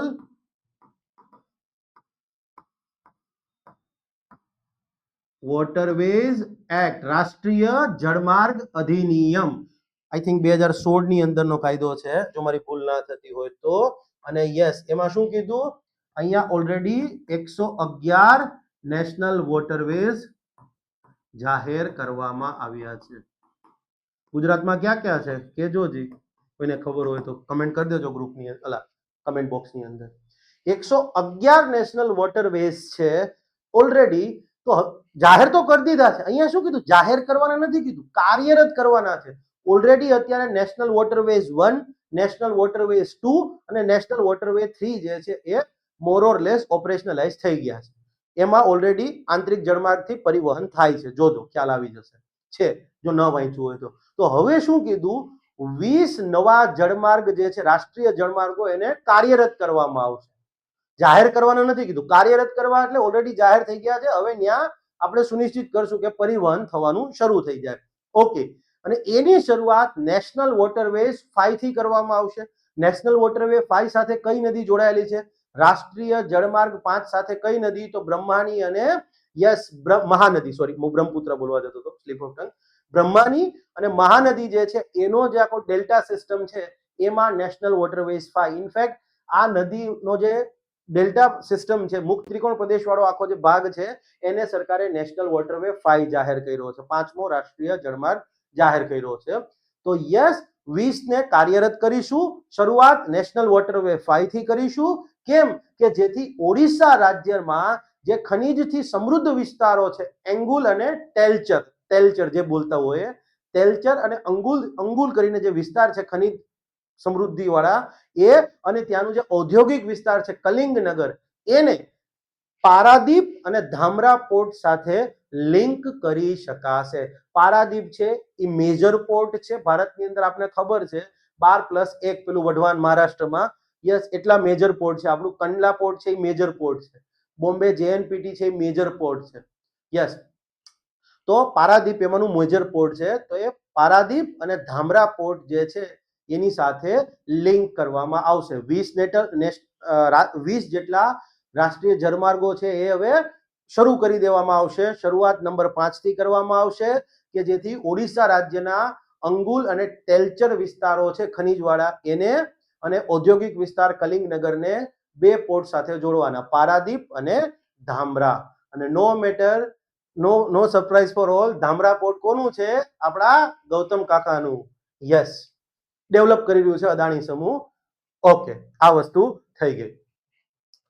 ચાલો નેક્સ્ટ છે સેમ મુદ્દામાં છે. હવે એક વસ્તુ વિચાર કરો, તમે એમ કહો છો કે અમારે નેશનલ વોટરવેઝ કાર્યરત કરવા છે, કરો કાંઈ વાંધો નહીં, પણ એમાં માનવ સંસાધન નહીં જોઈએ? તમારે ટ્રાન્સપોર્ટેશન સિસ્ટમ કરવી છે તો એમાં ખટારા હાંકવા વાળા તો કોઈ જોઈશે ને. રાજુ, ચંદુ, આવા બધા ભાઈઓ આપણા, મારા બે પરિચય વાળા વ્યક્તિ છે કે ટ્રાન્સપોર્ટેશનમાં જોડાયેલા છે, માટે આ બેન નામ લીધા છે. ઓકે, એટલે કોઈનું નામ હોય તો ઓફેન્ડ ફીલ ન કરતા. હા, ઓકે, પછી ક્યારેક વાત કરીશું એની. શું કહેવા માંગે છે પોઈન્ટ નંબર 3 અને પોઈન્ટ નંબર 4? તો એવું કહે છે કે આપણે આંતરિક જળમાર્ગને પ્રોત્સાહન આપીશું તો યસ, એના માટે એક વર્કફોર્સ બી તૈયાર કરવી પડશે. તો એ વર્કફોર્સ તૈયાર કરવા માટે નવા કેન્દ્રો ઊભા કરવામાં આવશે. કઈ એમનેમ ન થાય કે ભાઈ બોટ ચલાવવી છે આંતરિક જળ નદીની અંદર તો ચેક કરવું પડે, એનું બી એક સાયન્સ આવે. હા, તમે નદીમાં આમ જતા હો તો ઘણી વખત હામા પ્રવાહે તરવાનું હોય તો એની દિશા કઈ રીતે રાખવી, યસ, એમાં કાલ સવારે માનો કે ફ્લડ આવી જવાનું હોય તો શું ધ્યાન રાખવું, આ બધું જોવું પડે. તો આજે વર્કફોર્સ તૈયાર કરવાની છે, એના માટે સેન્ટરો ઊભા કરવામાં આવશે. પોઈન્ટ નંબર 3 કહે છે. પછી વાહન લઈને જાઓ, ખટારામ પંચર નથી પડતું. રેલવે હોય તો રેલવેમાં ક્યારેક મુશ્કેલી આવે તો મરમ્મત માટે રેલવેના ગોડાઉન નથી આખા? યસ. હા, તો હવે તમે એક વસ્તુ વિચાર કરો, આંતરિક જળમાર્ગમાં શિપ ચાલશે તો એવું છે કે એકવાર શિપ બની ગઈ પછી એમાં કોઈ ખામી આવશે જ નહીં, તો એના રિપેરિંગ ને બધું નહીં કરવું પડે. તો શિપ રિપેરિંગ માટેની આંતરિક જળમાર્ગ પર જે જહાજો આવશે, જે બોટ હશે, સ્ટીમર જે કહેતા હો, એને જે કહેવાતું હોય, ઇનલેન્ડ કાર્ગો કહે, ઇનલેન્ડ કાર્ગો વેસલ્સ એવું કહે, બરાબર છે. Okay, inland navigation cargo vessel something એવું કહેવામાં આવે છે. આપણે દેશી ભાષામાં આંતરિક જળમાર્ગ ઉપર ચાલતા જે કંઈ પણ જહાજ બોટ છે એ બધાના રિપેરિંગ માટેની વાત હોય તો શિપ રિપેરિંગ ઇકોસિસ્ટમ બે જગ્યાએ કરવાની વાત છે. એક તો આપણા સાહેબ લડે છે ત્યાંથી અને એક નીતિશ બાબુના વિસ્તારમાં પટનાથી. Okay, point is clear. Next, okay, important વસ્તુ, કોસ્ટલ કાર્ગો પ્રમોશન સ્કીમ. હવે પ્રમોશન એટલે પ્રોત્સાહન આપવું, સ્કીમ એટલે યોજના. કોસ્ટલ કાર્ગો, તટીય વિસ્તારમાં આપણે આજના દિવસે બી માનો કે કચ્છથી કોઈ વસ્તુ બોમ્બે મોકલાવી હોય ને તો મોટા ભાગે રોડ ટ્રાન્સપોર્ટનો ઉપયોગ થાય છે, પણ કોઈએ એવો પ્રયત્ન કર્યો કે કચ્છમાં પોર્ટ છે ત્યાંથી હાલો મુંબઈ મોકલાવી દઈએ, અથવા તો તમારે કોઈ વસ્તુ મુંબઈથી લેટ્સ સે ફોર એક્ઝામ્પલ તમિલનાડુમાં મોકલવી છે તો જનરલી પોર્ટમાં જ થાય છે. આપણે સિમ્પલ એક્ઝામ્પલ, ફટાકડા, તમિલનાડુમાં શિવાકાશી છે, ત્યાં ફટાકડા બને છે. આખા ભારતમાં ફટાકડા ક્યાંથી જાય છે? વાયા ટ્રકના ખટારાની જ બધું જાય છે. પણ આપણે કોઈ એવો પ્રયત્ન કર્યો કે તમિલનાડુમાં શિવાકાશીથી નજીકના પોર્ટ ઉપર પહોંચાડી દો, પોર્ટ ઉપરથી કોઈ રિસ્ક નહીં, ત્યાં હળગે ફટાકડા ફૂટે તો શું થાય? કાંઈ પ્રોબ્લેમ રહ્યો? રિસ્ક? બોલો તો હજી એ રિસ્ક રહે. હા, આ વિચારવા જેવી વાત નહીં. તો સરકારે કીધું કે હા ભાઈ અમે વિચારીએ છીએ. તો કે ભારતની અંદર વર્તમાનમાં જે કાર્ગોનું પરિવહન, માલસામાનનું પરિવહન થાય છે એમાં મોટા ભાગે રોડ અને રેલવેનો ઉપયોગ થાય છે. પણ હવે સરકાર એવો પ્રયાસ કરશે કે કાર્ગોના પરિવહનમાં ઇનલેન્ડ નેવિગેશન, આંતરિક જળમાર્ગ અને કોસ્ટલ જે રૂટ છે, તટીય માર્ગ છે, એનો હિસ્સો વધારવામાં આવે. વર્તમાનમાં એ 6% છે, એને 2047 સુધીમાં 12% જેટલો કરી દેવો, આ સરકારનો લક્ષ્યાંક છે. પૂછાઈ શકે. Point is clear? Okay, next, sea plane manufacturing and operation. સૌથી બકવાસમાં બકવાસ, વાહિયાતમાં વાહિયાત કોઈ આ બજેટની વસ્તુ હોય તો મને આ છે, માફ કરજો નિર્મલાતાઈ, તમારા માટે મને બહુ રિસ્પેક્ટ છે, પણ ધીસ ઇઝ અ વાહિયાતમાં વાહિયાત વસ્તુ.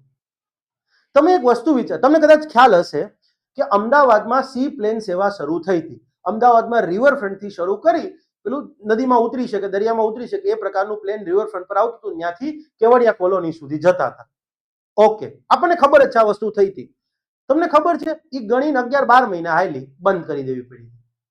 હા, એટલો ટાઈમ નહોતો આવેલો લગભગ, બરાબર છે, બહુ લિમિટેડ ટાઈમ માટે, 4-5 મહિનામાં એ બંધ થઈ ગઈ હતી. હવે અહીંયા સરકાર શું કહે છે સાંભળો, અંતરિયાળ વિસ્તારો અને જે છેવાડાના વિસ્તારો છે એ વિસ્તારોમાં કનેક્ટિવિટીને પ્રોત્સાહન આપવા. Clear? Interior areas, last mile areas છે, છેવાડાના અને અંતરિયાળ વિસ્તારો છે, એમાં પરિવહનને પ્રોત્સાહન આપવામાં અને એ વિસ્તારમાં ટુરિઝમને, પ્રવાસનને પ્રોત્સાહન આપવા હેતુથી ક્લિયર છે સી પ્લેન સેવાઓ વધારવાની છે. તો કે ભારત સરકારે કીધું કે અમે સી પ્લેનના મેન્યુફેક્ચરિંગની વાત હોય એને પ્રોત્સાહન આપીશું. સી પ્લેનનું ઉત્પાદન ભારતમાં વધે એના માટે સરકાર કે અમે પ્રોત્સાહન આપીશું. હું આપીશું એ કાંઈ નથી કીધું. ઓકે, આગળ જતા શું કહે છે, હવે લેટ્સ સે ફોર એક્ઝામ્પલ અમદાવાદથી કેવડિયા કોલોની માટેની સેવા શરૂ થઈ હતી. હવે માનો કે એની પ્રાઇસ રાખી 5,000 રૂપિયા એક પર પર્સન. તો હવે અમદાવાદથી કેવડિયા કોલોની 5,000 રૂપિયા આપીને જવા વાળા હોય એવો વર્ગ કેટલો? બહુ ઓછો. તો સરકારે કીધું કે કામ કરો, તમે એને 2,500 કરી દો, બાકીના 2,500 રૂપિયા ઉપરના જે છે કે જે નહીં મળે તમને ખોટ જશે, એ અમે તમને એક વિશેષ યોજના લાવીશું, વાયબિલિટી ગેપ ફંડિંગ. એ વાયબિલિટી ગેપ ફંડિંગ થી અમે શરૂ આપી દઈશું તમને. ઓકે, તમે 10 જણાને લઈ ગયા હતા, તમે 2,500 ટિકિટ લીધી, તમારે થતી હતી 5,000. ઓકે, તો 25,000 તમને મળ્યા, બીજા 10 જણ 2,500 લેખે અમારે તમને આપવાના, સરકાર કે અમે આપી દઈશું. એ વાયબિલિટી ગેપ ફંડિંગ માંથી આપતા હતા. પણ છતાં પણ એ શક્ય જ નથી. તો સરકારે હવે આગળ શું કહે છે જો સાંભળો, સી પ્લેનના ઓપરેશન, એક જગ્યાએથી બીજી જગ્યાએ ઉડીને જાય ઓપરેશન, સી પ્લેનના ઓપરેશનની કામગીરીને સહયોગ આપવા હેતુથી sea plane viability gap funding scheme લાગુ કરવામાં આવશે. આમાં દેશને તમે સ્કીમ આલી દીધી મોટી. ક્લિયર છે? આ ખોટી, મતલબ મને ખુદને ખબર નહીં કે આ વસ્તુ કઈ રીતે શક્ય છે. તમે વિચાર કરો. હા, હાલો ચલો માની લઈએ કે વિદેશમાંથી કોઈ વ્યક્તિ આવે, એને કેવડિયા કોલોની લઈ આવો છે, તો બોમ્બે થી તમે કેવડિયા કોલોની સી પ્લેન સેવા શરૂ કરશો, તો વિદેશ વાળાને ક્યાં મોંઘું પડવાનું છે? એને તમારે વાયબિલિટી ગેપ ફંડિંગ આપવાની શું જરૂર છે? યસ, હા, જુઓ તમે. હા, તમારા આસપાસમાં માનો કે તમે ભાવનગરમાં રહ્યો છો, તો હું આ શેત્રુંજી ડેમમાં ઉતારું પ્લેન? હા, કે જુનાગઢમાં રહેતા હોય તો વિલિંગડન ડેમ ની અંદર, રાજકોટમાં રહેતા હોય તો આજી ડેમમાં ઉતારશું પ્લેન? પણ અમુક વસ્તુ તો નેક્સ્ટ છે, carbon capture, utilization and storage. આ શું કહેવા માંગે છે? આ એક નવો કોન્સેપ્ટ છે. હજી આમાં બહુ ભવિષ્યમાં ટેકનોલોજી શોધાવાની બાકી છે. તો આજથી જ સરકારે કીધું પ્રયત્ન કરવાનું શરૂ કરી દઈએ કે ભવિષ્યની ટેકનોલોજીઓને તૈયાર કરવા માટે આજથી જ રિસર્ચ ને ડેવલપમેન્ટ ને ઇનોવેશન ને જે કરવાનું છે એ કરવા માંડીએ. 20,000 કરોડ રૂપિયા ફાળવી દીધા 5 વર્ષ માટે આવનારા. ઓકે, હવે પ્રશ્ન એ થાય, કાર્બન પછી 3 શબ્દ, કેપ્ચર, સ્ટોરેજ એન્ડ યુટિલાઇઝેશન. તો આ છે શું? તમે જે થમ્સઅપ અથવા કોકા કોલા અથવા સાદી લીંબુ વાળી સોડા પીવો છો, એ બધા એ કાર્બોનેટેડ પીણા કહે, કારણ કે એમાં પાણીની અંદર કાર્બન ડાયોક્સાઇડ જે છે, અથવા તો એ જે સિરપ હશે, બરાબર છે, નોર્મલી એમાં કાર્બન ડાયોક્સાઇડ જે છે એડ કરી અને એમાં ગેસ કરી દીધો, અને પછી આપણે બધા હોંશે હોંશે પીએ છીએ, તો એને કાર્બોનેટેડ પીણા કહેવાય. તો એક નવો કોન્સેપ્ટ આવ્યો કે એવું કરીએ તો ન ચાલે કે વાતાવરણમાં જે કાર્બન ડાયોક્સાઇડ છે એને કેપ્ચર કરી લઈએ, સ્ટોર, શોષિત કરી લઈએ. શોષિત કરી અને પછી એને અલગ અલગ જે ઇન્ડસ્ટ્રીમાં કાર્બન ડાયોક્સાઇડની જરૂરિયાત છે, ક્લિયર છે, એ કાર્બન ડાયોક્સાઇડને ત્યાં યુટિલાઇઝ કરીએ. તો કાર્બન પેલા કેપ્ચર કરવો, સ્ટોર કરવો, અને પછી એને યુટિલાઇઝ બી કરીએ. હા, ભવિષ્યમાં એવી ટેકનોલોજી આવશે કે કાર્બન ડાયોક્સાઇડમાંથી કાર્બન અલગ ને ઓક્સિજન અલગ. ઓક્સિજન છોડી દો હવામાં, અને કાર્બન કે સોલિડ ફોર્મની અંદર હશે એને ભેગો કરી રાખો. આવું ભવિષ્ય છે. તો સરકારે 20,000 કરોડ રૂપિયા ફાળવ્યા છે. સારી વસ્તુ છે. આ જેટલું ભંગાર હતું ને, આ એટલું જ સારી વસ્તુ છે. Okay, carbon capture, utilization, actually carbon capture, storage and utilization. પહેલા સ્ટોર થાય પછી યુટિલાઇઝ કરી શકો ને, ઇટ ઇઝ ફાઇન, કઈ વાંધો નહીં. તમને એમ થાય કે સાહેબ તમે આ બધું, હું ભૂલ નથી કાઢતો, વાસ્તવિકતા છે. હમણાં જ એક અમિત સર કરીને વ્યક્તિ છે, દિલ્હી વાળા છે, એ માણસે યુપીએસસી ના નોટિફિકેશન ની અંદર 40 ભૂલ કાઢી સ્પેલિંગની. હા સર, જોજો, યુપીએસસી નું 2026 નું નોટિફિકેશન છે, એમાં 40 ભૂલ છે. અને મેં આવો એક કેસ કીધો હતો જ્યારે દાસા સાહેબ ગયા પછી જે નવું બોર્ડ આવ્યું, ઉપાધ્યાય સાહેબનું, મતલબ ઉપાધ્યાય સાહેબને તો હંગામી ધોરણે ચેરમેન બનાવવામાં આવ્યા, ઉપાધ્યાય સાહેબ, આશા મેડમ, સુરેશ પટેલ સર અને ભાવસાર સર. તો ગવર્નરનો ઓર્ડર થયો, ગવર્નરના, હજી ચેક કરી લેજો, છૂટ છે. એ ઓર્ડરમાં, અને મેં ટાઈમે કીધું હતું ઘણા બધા લેક્ચર, આશા મેડમનો જે ઓર્ડર કાઢશો ને, તો આશા મેડમ માં હી આવવું જોઈએ, સી આવવું જોઈએ, સી આવવું જોઈએ ને, હી લખેલું છે, ચેક કરી લેજો. મતલબ ખબર જ નહીં પડતી સરકારમાં કેવા છે. અને હજી આ લોકોને ઓલી આયોજન કરવું છે આનું, શું કહેવાય, સીઓપી. હા, આપણે સીઓપી નું આયોજન કરવું છે. થઈ રહ્યું ભાઈ આમાં આયોજન. ઘરમાં ધ્યાન દો ને તો આયોજન બાયોજન કરવાની કોઈ જરૂર નથી. હા, અને હવે એ સમય આવી ગયો છે કે તમારે લોકોએ જ જાગૃત થવું પડશે. તમારે લોકોએ તમારો પોતાનો અવાજ બનવું પડશે. Okay, next, city economic regions. અહીં તમારી સામે 7 સિટીના નામ અલગ અલગ આપ્યા હશે. બજેટમાં એ નામ નથી આપ્યા, પાછળથી જાહેર થયા છે તો મેં લખી દીધા છે. સિટી ઇકોનોમિક રિજિયનનો કોન્સેપ્ટ શું છે?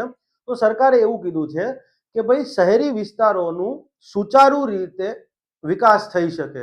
શહેરી વિસ્તાર છે એને વધુ સારી રીતે આપણે ડેવલપ કરી શકીએ, સુચારુ આયોજન અને વિકાસ થઈ શકે એ માટે ભારત સરકાર સિટી ઇકોનોમિક રિજિયન જે છે એ વિકસાવશે. અને એ ધ્યાનમાં રાખતા જે સિટી ઇકોનોમિક રિજિયન પસંદ કરવામાં આવ્યા છે એમને 5 વર્ષ માટે 5,000 કરોડ રૂપિયા, એક સિટીને 5 વર્ષમાં 5,000 કરોડ રૂપિયા ફંડ આપવામાં આવશે. હવે આ સિટી ઇકોનોમિક રિજિયન છે શું? તો સિમ્પલી અહીંયા તમારે એક સિટી દેખાતું હશે, સુરત.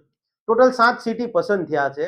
યસ, બેંગલુરુ, પુણે, વિશાખાપટ્ટનમ, વારાણસી, સુરત અને પછી ઓડિશાના 3 સિટી છે, ભુવનેશ્વર, પુરી અને કટક. અને તમિલનાડુના 3 સિટી છે, કમ્બાઈન છે બાકીના. યસ, તમિલનાડુના 3 સિટી છે, કોઇમ્બતુર, ઈરોડ અને Tiruppur. Point is clear. Bengaluru, Pune, VVS, Varanasi, Visakhapatnam, Surat. Okay, Bhubaneswar, Puri અને કટક. સીઈટી, કોઇમ્બતુર, ઈરોડ અને તિરુપુર. તો આ 7 જે સિટી છે એને સિટી ઇકોનોમિક રિજિયન તરીકે પસંદ કરવામાં આવ્યા. અને દરેક રિજિયન મતલબ સિટી ઇકોનોમિક રિજિયન તરીકે વિકસાવવામાં આવશે. અને દરેક રિજિયનને 5 વર્ષમાં 5,000 કરોડ રૂપિયા આપવામાં આવશે. 5,000 કરોડ બેંગલુરુ, 5,000 કરોડ પુણે, સુરત. મતલબ સુરતમાં પોસ્ટિંગ લઈ લેજો હો ભાઈ. યસ, વાસ્તવિકતા છે. બરાબર છે.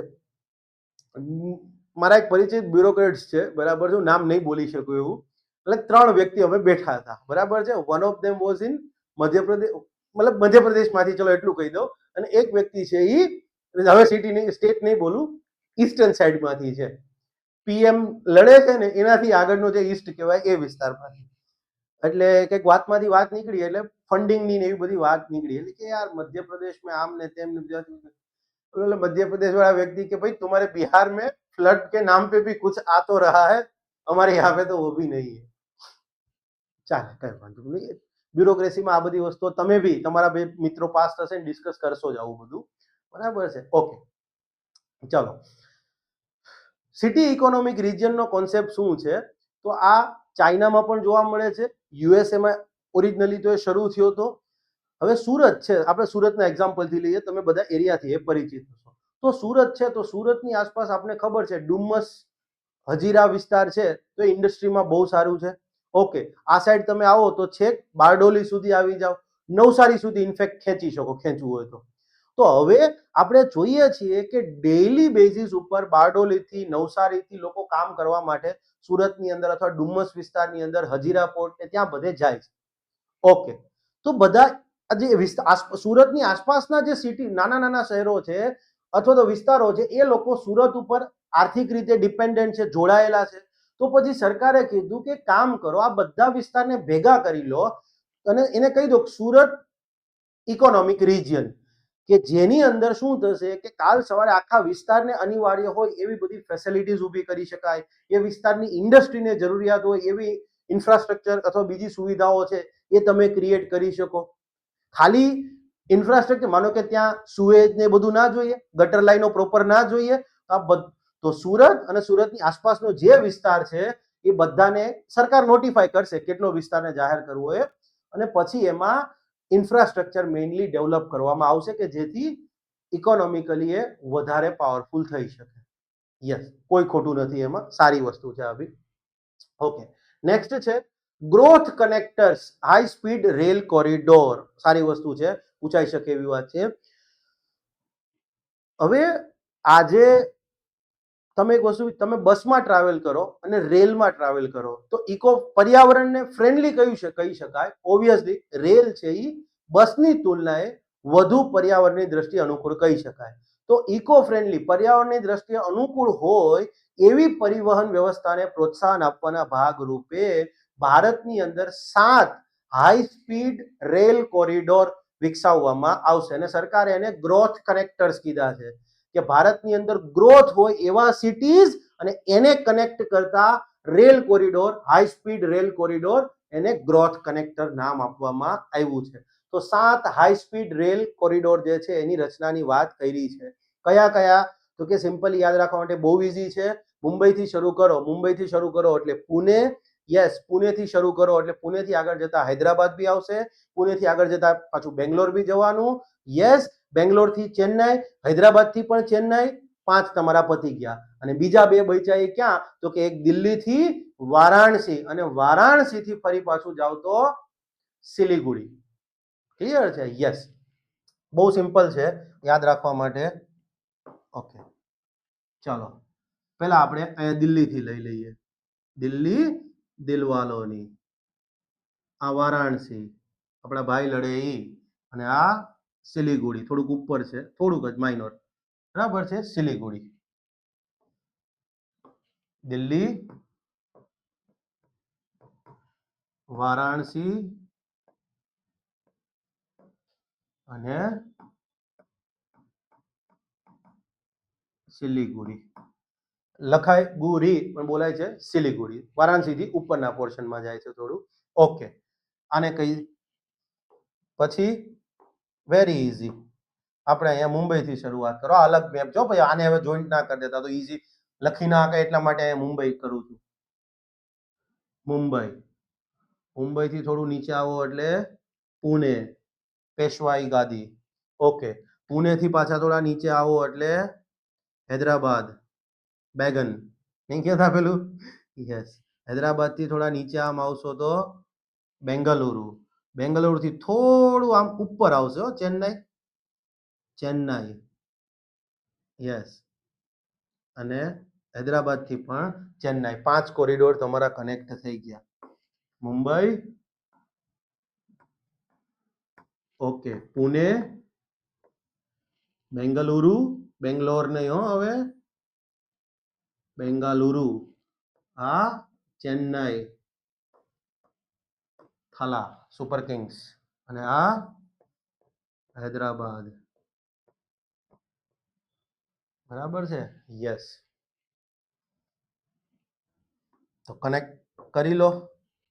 1, પુણેથી હૈદરાબાદ 2, પુણેથી બેંગલુરુ 3, હૈદરાબાદથી ચેન્નાઈ 4 અને બેંગલુરુથી ચેન્નાઈ 5. ઓકે, આ 6, આ 7. હવે હૈદરાબાદને બેંગલુરુને જોડી દીધું હોત તો તમને ખબર છે આનો બેનિફિટ શું થવાનો છે?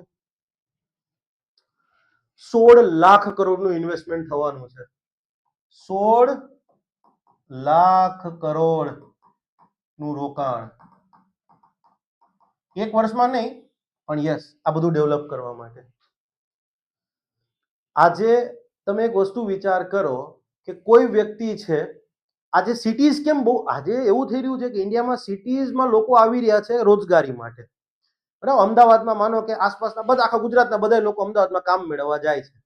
પણ હવે થાય છે એવું કે અમદાવાદ એટલું મોટું બનતું જાય છે, એટલું મોટું, કાલ સવારે કોર્પોરેશનની પણ એક લિમિટ હોય રિસોર્સિસની. પછી તો માટે આવી કનેક્ટિવિટી, હાઈ સ્પીડ કનેક્ટિવિટી રાખો કે લોકોને કેવું છે, ઘરે રહેવું છે, પણ હવે રોજ 3 કલાકનું અપડાઉન થાય તો જગ્યાએ ન પોહાય. માટે શું કીધું? હાઈ સ્પીડ કનેક્ટિવિટી, કે ભાઈ જે 3 કલાકમાં અંતર કપાય છે એ જ આપણે સમજવા માટે 1 કલાક, સવા કલાકમાં કાપીને દઈ દઈએ તો અંતર, તો વ્યક્તિ આરામથી હોશે પોતાના ઘરે જતો રહેશે. એટલે અમદાવાદમાં એવા મોટા સિટી છે એની અંદર અર્બન એગ્લોમરેશન આવી સમસ્યા નહીં થાય. વ્યક્તિ મજદૂરી કરવા આવ્યો હોય, રે ક્યાં? ઝૂંપડપટ્ટી શરૂ થાય. એના કરતા બેટર છે એને ફેસિલિટી આપો. આ છે. તો this is high speed rail corridor. Possibility અહીંયા એક જોડવા જેવું હતું, હૈદરાબાદથી બેંગલુરુ. આ 16 લાખ ને 18 લાખ કરોડ બીજું શું હોય? બરાબર છે, પણ આ કનેક્ટ કરી દીધું હોત તો સારું હતું. ક્લિયર છે? બહુ બેનિફિટ રહે. ઓકે, ચાલો, માનો કે કોઈની ટાર્ગેટ એવો છે કે મુંબઈથી પુના 1 કલાકમાં પહોંચી જશો, એ સ્પીડનો કોરિડોર બનાવવાનો છે એવી વાત ચાલે છે. મુંબઈથી પુના નોર્મલી તમારે આવવું હોય 4 કલાક થાય, 3, 3.5, 4 એવો કલાક થાય છે. એક્સપ્રેસ વે છે છતાંય કોઈ વ્યક્તિ નોકરી કરવા આવે મુંબઈથી પુના, એને નોકરી હોય તો રોજ અપડાઉન તો નહીં પોહાય, તો શું કરશે એ વ્યક્તિ? બોમ્બેમાં સેટલ થશે. પછી બોમ્બેની કેપેસિટી બી એક લિમિટ આવી જાય ને, એના કરતા કનેક્ટિવિટી કોરિડોર, સવારે પુનાથી નીકળે મુંબઈ, મુંબઈથી પાછો પુના સાંજે. Simple. High level committee on banking for વિકસિત ભારત. હવે વિકસિત ભારતનો કોન્સેપ્ટ છે, પોલિટિકલી વાત સાચી છે, એમાં કઈ પેલું નથી, પણ એને અલ્ટિમેટલી ડેવલપ્ડ ઇન્ડિયા અથવા તો India as a developed nation, વિકસિત ભારત, ઇન્ડિયા આજે ડેવલપિંગ છે, ડેવલપ્ડ કન્ટ્રી બનાવવાની વાત છે. તો આ બજેટમાં ક્લિયર છે, આ બાબતને લઈને 2 કમિટીની વાત કરી છે. પહેલી કમિટી છે, જુઓ, high level committee on banking ક્ષેત્ર માટે ઉચ્ચ સ્તરીય સમિતિ ફોર વિકસિત ભારત. ઘણા બધી જગ્યાએ ન્યૂઝમાં તમે જોયું છે નરસિંહન 3, નરસિંહન 3 હો, 2 નહીં, નરસિંહમ 2 વખત થઈ છે. એક વખત 1991માં બેન્કિંગ સુધારા કર્યા ત્યારે પણ નરસિંહમ સાહેબ જ હતા, અને 1998માં જ્યારે કમિટી બની બેન્કિંગ ક્ષેત્રમાં ફાઇનાન્શિયલ સેક્ટર માટે ત્યારે પણ એ નરસિંહમ સર જ હતા. ક્લિયર છે? તો પોસિબિલિટી ધીસ ઇઝ નરસિંહમ 3. શું કહેવા માંગે છે? તો સિમ્પલી એક લાઈનની વાત કરે છે કે આવનારો ટાઈમ છે એમાં ભારતને આપણે ડેવલપ્ડ કન્ટ્રી બનાવવાનો છે. તો સ્વાભાવિક છે કે આર્થિક વૃદ્ધિ આજે 7% ને 8.5% આવે છે, એ ન ચાલે. તમારે કોન્સ્ટન્ટલી 10%, 10.5%ના દરે આગળ વધવું પડે, ત્યાં આગળ જતા તમે વિકસિત દેશ બની શકશો. તો આર્થિક વૃદ્ધિનો દર આપણે આટલો વધારવો છે, દેશને વિકસિત બનાવવો છે, તો એના માટે બેન્કિંગ ક્ષેત્રને તૈયાર કરવું પડશે. તો એ બેન્કિંગ ક્ષેત્ર કઈ રીતે તૈયાર થશે એ ભલામણો કરવા માટે કમિટી છે. તો નવા આવનારા સમયની જરૂરિયાત માટે બેન્કિંગ ક્ષેત્રને તૈયાર કરવું છે, તો પછી વર્તમાનના બેન્કિંગ માળખાની સમીક્ષા કરવી પડશે. તો જુઓ, એ લખ્યું છે કે પ્રવર્તમાન બેન્કિંગ માળખાની સમીક્ષા કરવા, આવનારા સમયમાં વિકસિત ભારત માટે જ્યારે આપણે વાત કરી રહ્યા છીએ ત્યારે બેન્કિંગ ક્ષેત્ર કેવું હોવું જોઈએ, તો એ જરૂરી ભલામણો કરવા. પણ આ બધું કરવામાં પછી કસ્ટમરને નુકસાન ન જવું જોઈએ, તો ગ્રાહક સંરક્ષણ બી જરૂરી છે, નાણાકીય સ્થિરતા બી જરૂરી છે. તો એ બધું સુનિશ્ચિત કરવા માટે શું કરવું જોઈએ? એટલા માટે ઉચ્ચ સ્તરીય સમિતિનું ગઠન કરવામાં આવશે. બીજું એક એજ્યુકેશનમાં બી આવશે, એ ત્યારે જોઈશું. અને આ કેમ જરૂરી બની ગયું છે આજે ખબર છે? દેશની સૌથી મોટામાં મોટી બેંક એસબીઆઈ છે. એસબીઆઈ વર્લ્ડ લેવલ ઉપર ક્લિયર છે 43મા ક્રમે આવે છે. ભારતની સૌથી મોટી બેંક આપણને ખબર છે કે એસબીઆઈ છે. ઓકે, વિશ્વમાં 43મા ક્રમે છે, એ હમણાં આવી ક્રમાંક. અને જ્યારે આપણે આ ભારતની વાત કરીએ છીએ તો શું કહીએ છીએ? દુનિયાની 3જા નંબરની અર્થવ્યવસ્થા છે, આપણે એવું કહીએ છીએ ને. હવે 3જા 4થા નંબરની દુનિયાની 3જા નંબરની અર્થવ્યવસ્થા, દુનિયાની 3જા નંબરની અર્થવ્યવસ્થાની સૌથી મોટી બેંક વર્લ્ડમાં 43મા ક્રમાંકે આવે. તો હવે આ કંઈક તો કરવું પડશે ને, એના માટે આ છે, જરૂરી છે. નેક્સ્ટ, એનબીએફસી ફોર વિકસિત ભારત. આપણે સીસીમાં જ્યારે કોર્સ જોઈશું તો ત્યાં કહીશું તમને ઇન્ફ્રાસ્ટ્રક્ચર ડેવલપમેન્ટની અંદર એનબીએફસી બહુ એટલે બહુ મોટી ભૂમિકા ભજવે છે, નોન બેન્કિંગ ફાઇનાન્શિયલ કંપનીઝ. તો હવે એવું કહે છે કે વિકસિત ભારતની જે પરિભાષા, ડેવલપ્ડ ઇન્ડિયાની આપણે વાત કરી રહ્યા છીએ, તો આજની એનબીએફસી અથવા અત્યારના જે માળખામાં કામ કરે છે એ એનબીએફસી નહીં ચાલે. એના માટે આપણે અલગ લેવલની એનબીએફસી જોઈશે. એનબીએફસીમાં રિફોર્મ લાવવા પડશે, અને એની શરૂઆતના ભાગરૂપે જાહેર ક્ષેત્રની 2 એનબીએફસીઓ, રૂરલ ઇલેક્ટ્રિફિકેશન કોર્પોરેશન અને power finance corporation of India PFC, આ બંનેનું રીસ્ટ્રક્ચરિંગ કરવામાં આવશે. હવે રીસ્ટ્રક્ચરિંગ એટલે કઈ રીતે એનું પુનઃગઠન થશે એ કઈ સરકારે વાત નથી કરી, પણ યસ, ગોપનીય સૂત્રોથી મારી પાસે માહિતી છે કે સરકાર કદાચ આ બંનેનું મર્જર કરી દેશે, એકબીજામાં વિલીનીકરણ. Yes, proposed merger. રીસ્ટ્રક્ચરનું કીધું છે પણ કઈ રીતે રીસ્ટ્રક્ચરિંગ એ કાંઈ ખબર નથી. પ્રોપોઝડ મર્જર લખી રાખજો, હજી ન્યૂઝમાં નથી, એવું આવી જશે. સાહેબ તમે તો આવું જીડીપીમાં ઓલું ફિસ્કલ ડેફિસિટનું કહેતા હતા, ડેફિસિટના લેક્ચરમાં કઈ સમતા, ચિંતા ના કરો.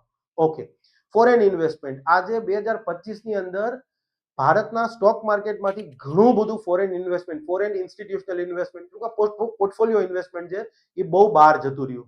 એ લોકો ઇન્વેસ્ટ કર્યું હતું, ફરી પાછું ઇન્વેસ્ટમેન્ટ એ રિટર્ન લેવા માંડ્યા હતા. તો સરકારે હવે થોડીક વસ્તુ સુધારાની વાત કરી.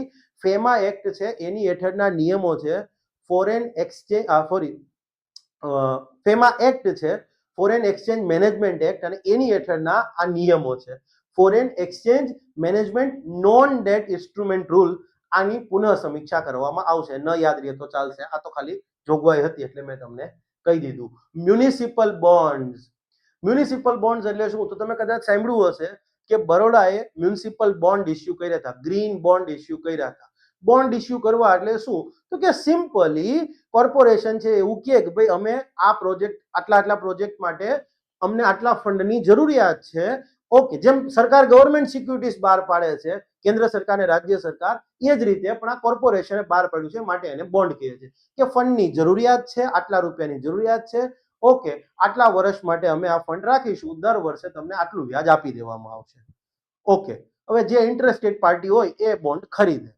તો હવે સરકાર એક નવી વસ્તુ લાવી રહી છે કે મ્યુનિસિપલ કોર્પોરેશનો છે, મોટા મોટા મ્યુનિસિપલ કોર્પોરેશન, અમદાવાદ છે, સુરત છે, બોમ્બે છે, ચેન્નાઈ છે, બેંગલુરુ છે, તો આ બધા મ્યુનિસિપલ કોર્પોરેશન છે એમને કીધું કે ભાઈ તમે બી તમારા આ રીતે બોન્ડ ઇસ્યુ કરો, અમે છૂટ આપીએ છીએ.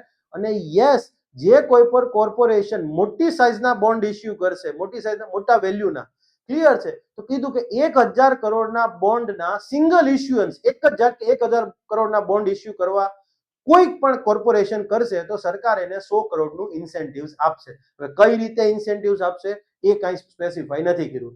કોઈ કોર્પોરેશન 1000 કરોડથી વધુના સિંગલ બોન્ડ ઇસ્યુઅન્સ, એક જ વખતમાં બોન્ડ ઇસ્યુ કરી દેશે તો સરકાર 100 કરોડનું ઇન્સેન્ટિવ્સ આપશે. આ સિવાય કે નાના અને મધ્યમ શહેરોને અમૃત યોજના હેઠળ જે બોન્ડ ઇસ્યુઅન્સનો 200 કરોડ સુધીનો લાભ મળે છે એ તો મળવા પાત્ર રહેશે. તમને ખબર છે આ શું થઈ રહ્યું છે? આ સારી વસ્તુ નથી હો, આ ખરાબ છે.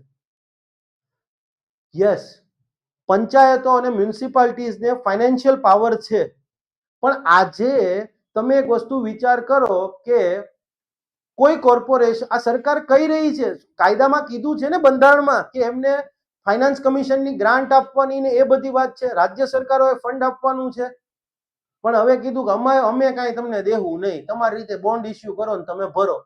એક વસ્તુ વિચાર કરો, કાલ સવારે કોર્પોરેશને સમજવા માટે 1000 કરોડના બોન્ડ ઇસ્યુ કર્યા, કોઈ ફોરેનનો ઇન્વેસ્ટર અથવા ઇન્ડિયન ઇન્વેસ્ટર છે એમાં પૈસા રાખી દીધા, પણ હવે માનો કે કોર્પોરેશન સમયસર વ્યાજ નહીં આપી શક્યું તો કાલ સવારે ફોરેન ઇન્વેસ્ટર તમારા દેશના કોર્પોરેશનને કોર્ટની અંદર અથવા ઇન્ટરનેશનલ આર્બિટ્રેશનની અંદર લઈ જશે ત્યારે. અને પહેલા તો કોર્પોરેશનનું પોતાની એટલી ક્રેડિબિલિટી છે કે 1000 કરોડનો બોન્ડ ઇસ્યુ કરી શકે? વડોદરા મ્યુનિસિપલ કોર્પોરેશને 200 કરોડના બોન્ડ ઇસ્યુ કર્યા હતા, એનાથી વધારે નહીં. કદાચ બોમ્બે એટલું કરી શકે, બાકી તો ના જ કરી શકે. હા, શક્ય જ નથી પછી. ઓકે, આ ખોટી વસ્તુ છે, ન કરવું જોઈએ. Last point, service sector. હવે સર્વિસ સેક્ટરની વાત શું કરે છે તો અહીંયા અગેન કીધું છે કે હાઈ લેવલની એક કમિટી બનાવવામાં આવશે. કયું, શું નામ છે તો કે education to employment and enterprises. High powered committee, high powered education to employment and enterprise standing committee. In short, education to enterprise and એમ્પ્લોયમેન્ટની એક ઉચ્ચ સ્તરીય કમિટી બનાવવામાં આવશે. હવે વાત એજ્યુકેશનની કરી છે, પણ એનો ઉદ્દેશ્ય પાછો સેવા ક્ષેત્રનો છે. કોઈ પણ ડેવલપ્ડ ઇકોનોમી જુઓ તમે તો ડેવલપ્ડ ઇકોનોમીમાં સૌથી વધારે યોગદાન કયા ક્ષેત્રનું હોય? સર્વિસ સેક્ટરનું હોય. એનાથી નીચેના લેવલ ઉપર મેન્યુફેક્ચરિંગ ને પછી કૃષિ ક્ષેત્રનું. આપણે એક જ ભારતનો કેસ એવો ઉલટો છે કે કૃષિ ક્ષેત્ર હતું, પછી મેન્યુફેક્ચરિંગ સેક્ટરને ડેવલપ કર્યા બદલે આપણે સીધું સર્વિસ સેક્ટર ડેવલપ કર્યું. આપણે સર્વિસ સેક્ટરમાંથી સૌથી વધુ જીડીપી આવે છે, છતાં આપણે આજે ડેવલપિંગ કન્ટ્રી છીએ. તો આપણે તો ડેવલપ્ડ બનવાનું છે. તો જ્યારે India as a developed country બનવાની વાત કરે છે, તો ત્યારે જે ગ્રોથનો મેઇન સેક્ટર કહી શકાય, આર્થિક વૃદ્ધિના મુખ્ય ક્ષેત્ર તરીકે કેવું સર્વિસ સેક્ટર આપણે જોઈ છે, આપણે આપણા આજના સર્વિસ સેક્ટરની અંદર એવા તો શું બદલાવ કરવા પડશે કે કાલ સવારે જ્યારે ભારત ડેવલપ્ડ ઇકોનોમી બને ત્યારે સર્વિસ ક્ષેત્ર સૌથી મોટું યોગદાન આપતું હોય તો એ ભલામણો કરવા માટે આ હાઈ પાવર્ડ સ્ટેન્ડિંગ કમિટી કામગીરી કરશે.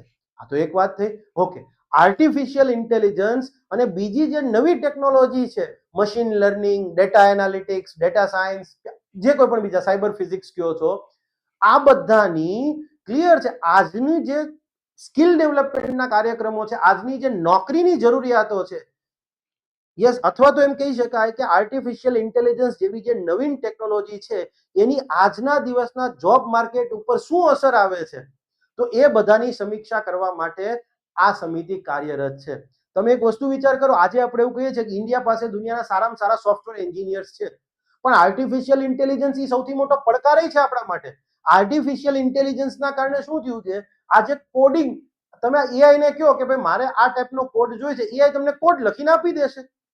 તો આજે ઇન્ડિયાના સર્વિસ સેક્ટરના પ્રોફેશનલ્સ છે એને આપણે હવે કોડિંગ શીખવાડી દીધું, વાત પૂરી થઈ ગઈ, પણ હવે એને નેક્સ્ટ લેવલનું કોડિંગ શીખવાડવું પડશે કે જે artificial intelligence, machine learning, data analytics આ બધામાં કામગીરી કરે. યસ, તો એ કરવા માટે શું કરવું પડશે? ઘટે તો હું ઘટે, એ આ ઘટશે ને એ આ કમિટી કે બીજું કઈ છે. આર્ટિફિશિયલ ઇન્ટેલિજન્સ સહિતની નવી ઉભરી રહેલી ટેકનોલોજીઓની નોકરીઓ તથા કૌશલ વિકાસની જરૂરિયાતો, કેવા પ્રકારની સ્કિલ આપવી પડશે મેં કીધું ને. યસ, કૌશલ વિકાસની જરૂરિયાતો પર આવતી અસરોનો અભ્યાસ કરી અને ભલામણો કરવા આ કમિટી. હવે કમિટીનો હેડ કોણ હશે કે હજી કાંઈ સ્પેસિફાય નથી. કરીશું. અને સરકારનો એક ટાર્ગેટ છે કે વિશ્વ 2047 સુધીની અંદર વિશ્વમાં જે ગ્લોબલ સર્વિસ સેક્ટર હશે, વૈશ્વિક કક્ષાએ જે સેવા ક્ષેત્રની વાત કરો એમાં ભારતનું યોગદાન વધારીને 10% જેટલું કરી દેવું. જે કરશું એ બધું 48માં કરશું. તો અત્યારે શું કરી રહ્યા છીએ? અહીંયા તમારો આ લેક્ચર પૂરો થાય છે. હોપફુલી તમને લોકોને લેક્ચરમાં મજા આવી હશે. યસ, લેક્ચર 3 આપણે નેક્સ્ટ દિવસ આવવાનો જ છે. આપણી આ રેઝિલિયન્સ એજ્યુકેશનની ચેનલ છે એને સબસ્ક્રાઇબ કરી લેજો. સીસીઈ ગ્રુપ એ માટે મારે સૌથી મેઇન આ ચેનલ છે. સીસીઈ ગ્રુપ એ મુખ્ય પરીક્ષાની પ્રિપેરેશન કરે, આની ઉપર એ જ કન્ટેન્ટ આવશે, બીજું કોઈ જ કન્ટેન્ટ આની ઉપર નહીં આવે. ક્લિયર? તો તમારો ગોલ એ હોય તો કરજો. સહસ્ત્ર આઈએએસ છે એ ક્લાસ 1-2 માટે છે. અને આપણે મેં કીધું એમ કે નવો કોર્સ જે છે એ પણ સીસીઈ ગ્રુપ એ મેઇન્સ માટે લાવી રહ્યા છીએ. એની અંદર કેટલા સબ્જેક્ટ કવર થશે? તો કે યસ, આ બધા સબ્જેક્ટને મેં ડીકોડ કરીને આપ્યા છે સિલેબસની અંદર. જોશો તો યસ, એની પણ લિંક મળી જશે તમને. PubAd, ethics, economy, current affairs, polity and constitution, total 95 marks જે છે 150 માંથી એ મારામાં કવર થઈ જશે. કોર્સ પરચેસ કરો છો એટલે તમારે કોઈ જ બુક કે કશું પરચેસ કરવાની જરૂર નથી. ક્લિયર છે? તમારે ખાલી 200-200 પેજના ચોપડા બનાવવા પડશે, અથવા તો સિંગલ રાખતા હોય તો 100 પેજના 3 બનાવી લેજો, 4 બનાવી લેજો. That's all. આ બધું હું તમને કવર કરાવી દઈશ. કોર્સની પ્રાઇસ જે છે, યસ, એ ઇનિશિયલ લેવલ ઉપર મેઇન 6000 પ્રાઇસ છે, પણ પ્રાઇસ 3000 રહેશે. અને મારા કોર્સની એક ખાસ વિશેષતા, નો ક્વેશ્ચન મની બેક પોલિસી. તમને કોર્સ પરચેસ કર્યો, 7 દિવસનો ટાઈમ, નથી ફાવતો તમે ફૂલ રિફંડના હકદાર છો. કોઈ જ સવાલને એક જ સવાલ પૂછીશું, ભાઈ ક્યાં ખાતામાં રિફંડ કરવાના. આપણી રેઝિલિયન્સ એજ્યુકેશનની એપ જે છે એ અત્યારે ડેવલપ થઈ રહી છે. ક્લિયર છે? ડેવલપ થશે એટલે એની પણ લિંક આપી દઈશ. અને આપણી એક ટેલિગ્રામ ચેનલ છે, ગ્રુપ છે, જેમાં આ બધી વસ્તુઓ હું મૂકતો હોઉં છું. તો આપ ચોક્કસપણે ત્યાં રિફર કરી શકો છો. ઓકે, ચાલો. હોપફુલી આપણે આટલું ક્લિયર હશે. તમારું કોઈ પણ સજેશન હોય, કોઈ પણ ક્વેરી હોય તો તમે ચોક્કસપણે, ક્લિયર છે, આપણે કમેન્ટ બોક્સમાં કમેન્ટ કરી શકો છો. અને મારો નંબર પણ મેં બધાને પબ્લિક કરીને જ આપ્યો છે. એવું કંઈ છે નહીં કે ભાઈ મારો નંબર કંઈ સિક્રેટ હોય. 9499893975 આ મારો નંબર છે. તમે મને ફોન કરી શકો છો. મારો એક જ ટાર્ગેટ છે, સીસી ગ્રુપ એ મેઇન્સ, અને એમાં આ 5 માર્ક્સનો પોર્શન, 5 વિષયનો 95 માર્ક્સનો પોર્શન. ક્લિયર છે? ઓકે. બાકી કઈ હશે તો ચોક્કસપણે તમને જણાવીશું. Thank you. જય હિન્દ, જય જય ગરવી ગુજરાત. મારો દેશ, મારી પહેચાન, મારું રાજ્ય, મારું સ્વાભિમાન.